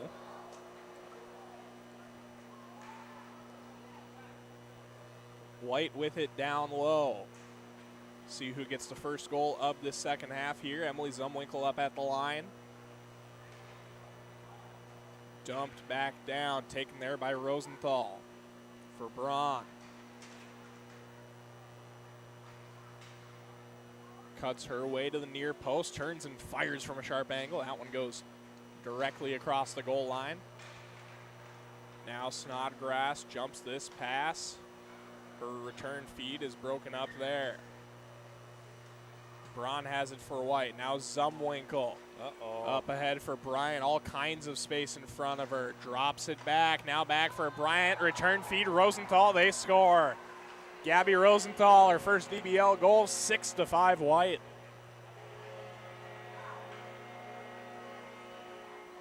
Three-on-one look right there, and Gabby Rosenthal had 21 tucks 2 seasons ago for Ohio State. Now a member of New York's PWHL team. Shirley will provide some upfront firepower for them, and she provides the firepower to get this second half going. 6-5 White. Yeah, we don't have official nicknames or colors for the PWHL teams yet. That will apparently be made available in mid-September, according to the league. Green down the right side. Her shot is swallowed up by Scobie. I'm looking forward to seeing the identities of their teams because, like it or not, it is definitely a little bit harder to get connected with a team that doesn't have a mascot or colors or anything to really rally around besides the players themselves. Oh, I agree with you. Wethington right circle. Humphrey's shot is deflected wide. Just under 21 to play here. White has the lead 6-5 behind Gabby Rosenthal's first of the DBL season. Tater working inside, fans on it. She'll wrap it around to the near side. Couldn't get that puck to lay down. She got a bobbling pass and then started rolling like a wheel. Just could not settle it flat on the ice. In the neutral zone, Maroon with control to the near side Steck line. Long stretch pass finds Tater all alone behind the defense. Inside, backhand score. Is that 2? Tristana Tater with her second of the night. Maroon an instant answer. Over 20 to play at 6-6. Oh, we've got 4 players with 2 goals apiece. 3? Tater, Levis, and Zumwinkle each with 2 apiece. So is your hat going to go flying again? Are any of these players Hermantown Hawks? No. Then the answer is no, Mr. Peter Odney. It is 6-6 with 19 and change to go in the second here from Braemar. Wait, you're from Hermantown? I know, it's kind of crazy. Most people don't know that. No Proctor Hermantown Mirage alums quite yet, but over the next couple of years, we could see a few. Flaherty working inside. Nice play there by Bench, taking away the angle and taking that one right in the chest. Bros up the left side, now poked away, and White will bring it back. Braun over the line with Bryant, 4-on-2, drops it for Zumwinkle, burying inside, backhand off the post. Oh, and now Sam's Maroon open. with numbers. She's open. Snodgrass and Bros, 2-on-0. Snodgrass, Bros, Snodgrass one time. Nice save made by Scobie, sliding back across. Couldn't fool her that time. Now Bryant over the line, working on Buterak. She'll end up pulling it out and find Rosenthal up at the blue line. Intercepted, Snodgrass. Now Rosenthal gets it back, 4-on-1. Bryant. Cross, broken up Snodgrass, and she will flip this one up into neutral ice. Sheppers will beat out Rosenthal momentarily. Now Rosenthal will be the first one there. Now Buterak right out front. Save made by Scobie. Oh, geez. Audrey Wethington back the other way. In all alone. Save made. It's loose right out in front. And another try here for Wethington. She scores. Well, fool her once, shame on you. Fool her twice. That's not going to happen. Audrey Wethington, it's her second of the game. White leads it 7-6. Yikes.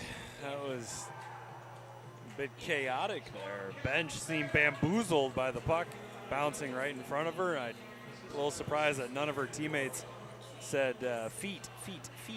But 7-6 the score. Audrey Wethington now the fourth skater in the multiple goal column. Under 18 to play now. Steckline right side. Maroon in the O zone right out front. Sprawling out to cover this one is Scobie. Now, Peter, I have another long drive out ahead of me. Do you have any new recommendations for me to pass the time? Tip drill, Levis, and Bench is able to cover that one up. in terms of music, Whatever you think will get me through the drive. well, I'm a huge fan of the college football podcast Split Zone Duo, which is actually 3 people, Alex Kirshner, Richard Johnson, and Stephen Godfrey. Big fan of that. You got to pay for the good stuff, but they have some episodes that are available to the public for free. Right now I'm in the middle of an exciting podcast episode from Tim Dillon, the comedian. Always a favorite of mine. It's one deflected out, and Bench will cover. Nothing hockey-wise. Nothing hockey-wise. Jeff Merrick is no longer with, I think it's Sportsnet. Yep. Yeah, so 32 Thoughts with Jeff Merrick and Elliot Friedman no longer exists. And they haven't published any new episodes. And if it's just Elliot Friedman, I don't know if I'll be tuning in. Well, good to know. Yeah, I just gave you a whole big nothing burger there. No, I do appreciate the college football tip. I'm getting more and more into it. Flaherty's shot is muscled away by Bench, and that is probably what the majority of tomorrow will be for me after I unpack and get situated. Probably going to toss on the College Football 25 video game. It has been some time since I got to dive into my dynasty. Zumwinkle working inside. No, and Hattie. no goal there. She'll pull for Flaherty, and her puck will flutter just past the blocker side of Bench. No, the college football game has got me very excited for the upcoming season. I am fully prepared for the Gophers to disappoint me. Snodgrass's clap bomb is knocked down by Scobie. It depends on what you think the ceiling is for the Gophers. Yeah, I never really go in with any crazy expectations, and somehow I'm still always disappointed. I would love just like an 8-win season, Bros over the line. I've seen some optimists on Twitter saying they could do it. I've seen some saying 9-3. I personally don't really see it. The roster doesn't do a lot for me outside of Darius Taylor. couple of guys on defense are pretty solid. Bryant to the far side, drop pass back. George, she scores. DeGeorge with a beautiful goal. Claire DeGeorge Her in second? her first DBL goal. It's her first game here in Beauty League this season, and it is a 2-goal lead for White, 8-6. Was that 2 for? That's not 2 for DeGeorge. Okay, I couldn't tell if you'd make your tally mark right after the shot or not. Nope, that is her first. Levis, Wethington, and Zumwinkle each with a pair for White. Rosenthal and DeGeorge with 1 apiece. And it is a 2-goal lead for White, but do not forget both teams still have use of the Dick's House of Sport double puck, so could definitely be a factor as we head down the stretch. It better be a factor. Bryant down the right side. Good work by Snodgrass there on the back check. Now taken up high. Braun left side, down low, one time for DeGeorge, and that one goes just wide. Almost had her second, but can't quite get it on net. Now down the other way. Here's Buterak. Blocker save made by Scobie. Shepard's up high. Turns for Steckline down the left.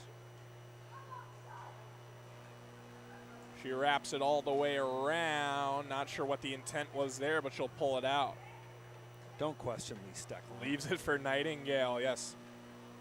If there's one person you don't want to question on her thoughts with the puck, Lee Steckline is definitely that person. Sure-headed as always, very high hockey IQ, knows what to do with it. Nightingale will take this one in the corner. Now here's Levis. Stick check from Barine. Levis backhand try. Save made by Bench. Taken on the near side by Shepherds is Maroon. Sets back up, looking to get back into this one under 13 to play, down by 2. Right into the glove. Scobie makes that save. Steckline getting down low to play that one. Stretch pass for Zumwinkle too far. Barine will go to play this one for Maroon. Under 13 to play. Stretch pass finds Tater. 2-on-1 into the zone. Tater keeps it and sends it just wide. Oh, no. Nearly a hat trick for Trishana Tater, but she'll have to settle with the 2 for now as her most recent try was off mark. Somebody's Now got to down get a low hat trick. here is Barine, and she pokes at it, but Scobie has been good all night, and she says no. Barine with it at center. Stolen away by Tater again. Now Barine over the line down the right side, cutting in. Brown shot, save, rebound, sits loose. White with control. Sam Bros with it now near her own bench. Tater and Barine into the zone. Tater shot, glove save made by Scobie. She sweeps it off to her left, and Rosenthal will take it from there. Flaherty, left side, Wethington back, save made, Bench, rebound sits loose out front. Rosenthal will take it for White, out for Wethington. Extra pass, they score. There it is. White now with a 3-goal lead. They're in danger of running away with this thing as it's cleaned up out in front by Maggie Flaherty, her 6th of the season, and it is 9-6. Might be double puck time here for Mortgage. Definitely something to think about. Mortgage down by 3 now, 11 minutes to play. In this one, neither side has used it, so a good tool as well for White to try to protect their lead. Maybe they'll pull that if there's a empty net situation towards the end. Shepard's with it. Cutting down the right side, save made by Scobie. Oh! That one played with a high stick by Buterak. DeGeorge will settle it back down. Bryant full head of steam up the right side. Cuts into the slot. Backhand try goes wide. Had everything but the finish on that one. And now Maroon back 2-on-1. Nightingale slides it across. Gets it back. Shot. Score! Oh, they got the double puck to go. Big time there for Maroon. It's a double puck goal for Nikki Nightingale's first of the season. And it's 9-8. Might be a little bit of an embellishment there, but we'll take it. It makes it 9-8. And now the clock stops. Why is the clock stop? Double puck. Did it do that during the men's games? It didn't, but they were really loosey-goosey about enforcing it, remember, down the stretch. Element, I agree, it has a little bit of gripe. I still don't think they would have come back to win, but there was at least a sliver of opportunity. Buterak cutting in, can't get back-to-back double puck goals. Scobie is able to stay with that one. Under 10 to play now. Minute 34 remaining on the Dick's House of Sport double puck. Is loosey-goosey... Oh. Goal scored there by Levis, and it's a hat trick. Oh, there we go. For Peyton Levis. And it is back to a 2-goal game, 10-8, White lead. Now, is loosey-goosey a term just because loose rhymes with goose, or geese well known for not being super organized? Have to think it is the rhyme. Okay, because I think geese are pretty organized. For sure, they have very intricate nests. Tater left side sends it across. Ooh, little contact there in the blue paint.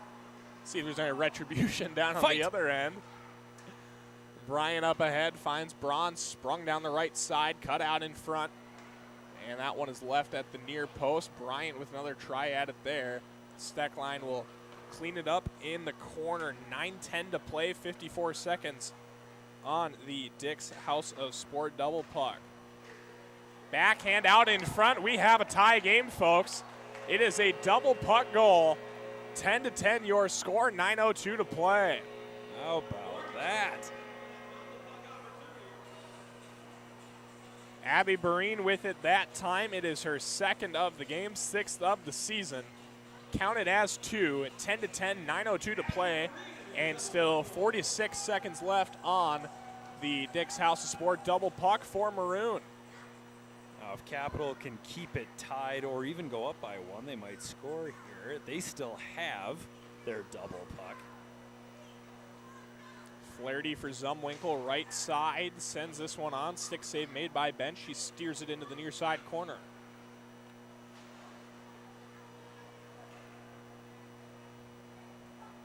Barine down the left side, working it in. Steered away, 14 seconds remaining on the double puck for Maroon. Brown with the try that time. White able to get the clear. Wethington feeds it into the middle. And here we go for Flaherty. Back Wethington. She fights her way and she scores. Hat trick for Audrey Wethington. And White with another instant answer. It's 11-10. Yeah, now we're out of the double puck area.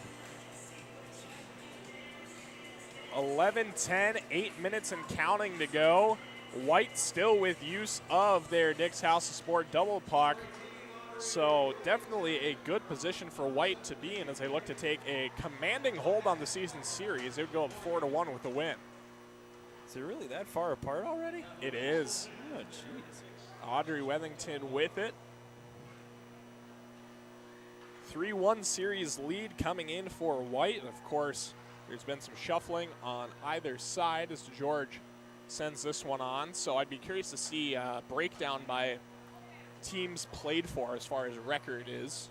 If there's any undefeated players, Buterak sends this one up and away. And now White pulls the double puck. Not sure how to feel about that one, but here we go. Rosenthal sends it out. 7:05 to go, minute 50 on the Dick's House of Sport double puck. 7 to play. We've been clamoring for them to use it earlier and earlier, so don't question it. But now. with the lead, I do question it. And What? when your other team doesn't have use of it, I question it. Okay, Wednesday evening quarterback.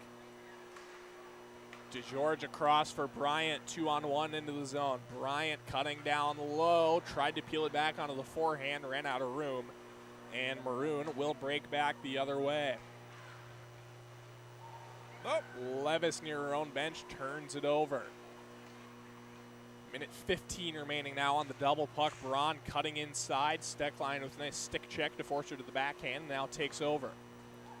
Off the helmet of Snodgrass. This could be one of the more entertaining assists you've ever seen.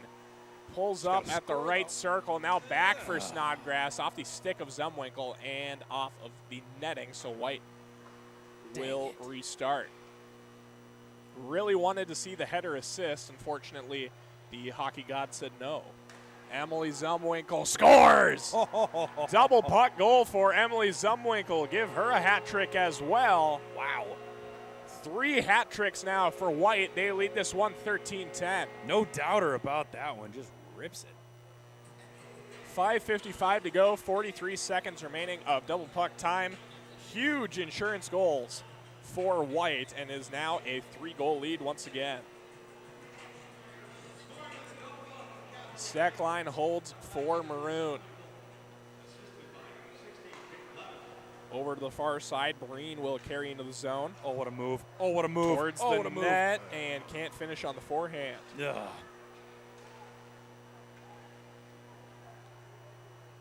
23 seconds remaining on the double puck. White with it down the left side. Flaherty looking to wrap it around now into the corner for Braun. Her shot is saved there by Lauren Bench with the left shoulder. 2-on-0 as they sneak behind the defense. Snodgrass and Breen. Breen will keep it and score. Nice. Nice. Abby Breen, the first hat trick for anyone on the Maroon side. And it's back to a 2-goal game, 5:12 to play. Well, nice play there by Maroon. She catches it on the backhand, but she wasn't ready to pass it back to Snodgrass. She fakes it, lets Scobie throw the stick out, beats her short side. Abby Breen now up to 7 goals on the season. Has to be contending for the league lead. The league leaders, unfortunately, did not participate tonight, so I do not have their numbers right on hand. But for next week, we expect to see her enter at least the conversation for top goal scorers here in Beauty League. Audrey Wethington will pull this one out. Under 5 to play. Neither side has the double puck now. Both sides have used it. Oh, my gosh. Beautiful what a through pass. pass. Sheppers scores!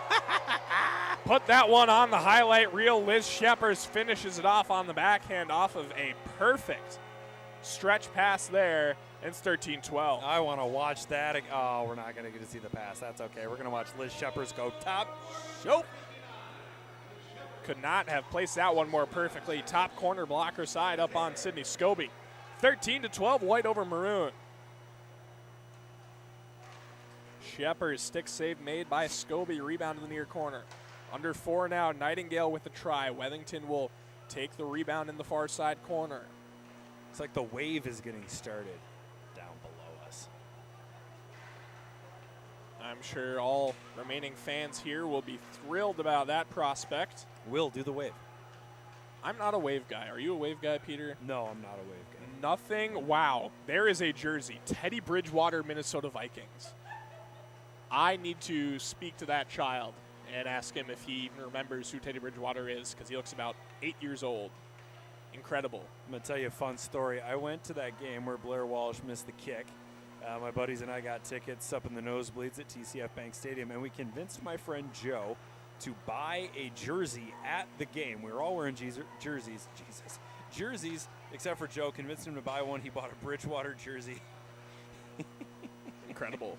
And now it's useless.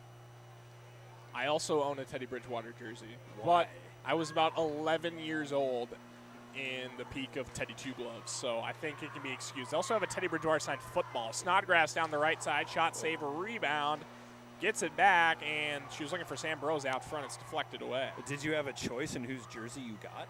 I wanted Teddy Bridgewater. He was our quarterback. Yeah. And he was actually pretty dang good before he tore his ACL, if we're being real. Zumwinkle gets it back and sends it wide. He was like, he didn't lose you games. Are you sure he didn't? He didn't lose you games. He didn't turn the ball over. Bros down the left side. Snodgrass rings the iron. Teddy Bridgewater was the quintessential game manager. Snodgrass roofs this one. Bros gets it back. 2:10 to play. He looked like a magician. Sheppers out front. Scores! There it is. We are tied. Liz Sheppers, her second of the game. And we are knotted up at unlucky number 13. Clock will stop as we enter the final 2 minutes of play. I have a feeling we're going to be treated to overtime. tonight. Our producer Justin's favorite word, overtime. Sheppers and Bros. Let's see if they can't get things settled before that. Under 2 to play now. 110 ticks of the Braemar Arena clock separating us from a 3-puck shootout to settle things here between White and Maroon. I just got that feeling. Braun over the line. I think we'll get at least one more goal before things wrap up here. 92 seconds now. Barine near side. Over for Sam Bros. I don't know if we're going to see another goal. Sheppers, they would have been offside, so she will keep it in the neutral zone. Bros with it. Back for Sheppers. I'm curious if these refs get paid a full rate for these games. Because, boy, what a gig. Snodgrass in with Barine. Snodgrass scores! Maroon has come all the way back. They lead it 14-13, 68 seconds to go. I told you there was going to be another goal.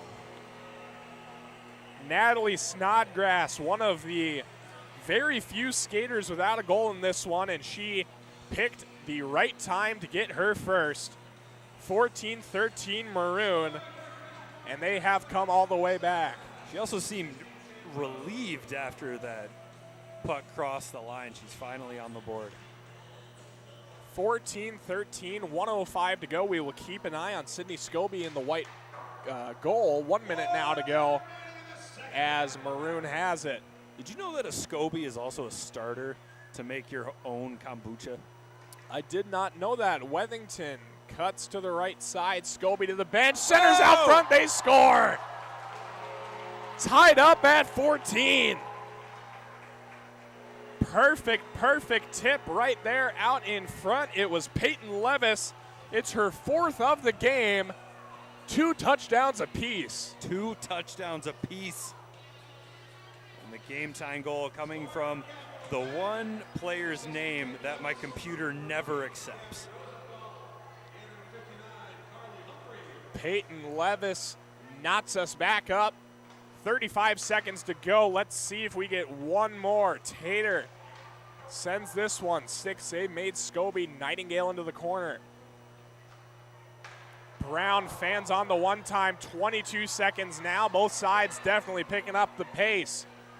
DeGeorge over the line. Drops it for Audrey Wethington. Fans on the shot. Rebound swept away by Buterak. 2-on-1 back the other way. Buterak and Tater. Tater up the right side. Cuts to the circle. Shot save made. Rebound is loose out in front. 5 seconds now. Gets it back. Brown goes up and maybe out of play. It won't matter. Time expires. We are heading to an extra session. We're going to play 3-puck. Yes. Peter, how excited are you? Yes! Yes! I'm as excited as that kid shaking the glass. I swear if you break that glass, I will be so mad at you. The kid. fans are loving it. Yes. We will have a brief rest here before a, for lack of a better word, bonkers 3-on-3 shootout period, or I shouldn't say 3-on-3. It is basically score until you get 3 goals. Yes. Is the bottom line. Player will go out. If they score, great. Come back to the bench. New skater goes out. If they don't, they've got to bring the puck back to the blue line, head to their bench, and then they will have a teammate replace them. First team to score all 3 of their pucks wins. Scobie in goal for White, bench in goal for Maroon. Peter, I'm curious which way you're going to lean in this one. Which side maybe has a little more skill? I trust both these goaltenders, I would say, pretty equally. I think White has a little bit more scoring touch. See, I think I'd go the opposite direction. Really? Abby Barine, Natalie Snodgrass, and I think Tristana Tater. I would counter with, I think Levis, Emily Zumwinkle, Audrey Wethington is as good as of a 1-2-3 as you're going to find. You can be wrong. I'll let you be wrong. That's fine. Okay. That's well, fine. We're going to find out. I have more or less backed White. Peter has more or less packed Maroon. And there might be some bragging rights here. We are ready to go. It's going to be Abby Barine and Lee Steckline to lead things off here. Barine check that actually. That's Brooke Bryant for White. We are underway. Bryant down the right side. Does not score on the other end. Steckline save made by Scobie. And neither side scores on their first attempt. Now Barine with a try for Maroon. Cutting inside, scores. Emily Zumwinkle on the other end. Nope. Does not. Denied by bench. It's a 1-0 lead for Maroon. Sheppers, 5-hole score. Zumwinkle returns the puck, 2-0 lead. Now Flaherty for White. Oh. Backhand save made. Are they going to go 3 in a row? Sam Bros for the win. Save made right into the by paddle. Scobie. Now here's Braun for White to the backhand. Denied by bench.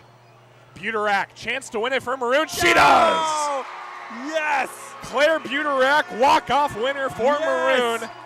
And they take this game 15-14. What a finish to a great night of hockey here in Edina. It could be an overtime game winner in a section final, or it can be a whatever we're calling this overtime session in Deputy League. Claire Buterak delivers again. Claire Buterak finishes off what was a absolute clinic on the 3-puck. Natalie Snodgrass is your player of the game for Maroon. She will come over, sign a puck, flipped up for the fans. 15-14 is your final. Maroon over White. A great game to cap off week 5 of Deputy League. The women's game, once again, every ounce as good as the men's. But earlier we saw Element fall for the first time. And we saw Walser get back in the win column, and now Maroon finishes things off with a win. Peter, your final thoughts as we get ready to head out the door?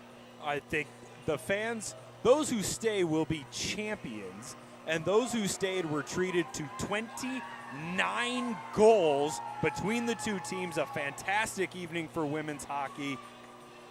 Thanks for sticking around, folks.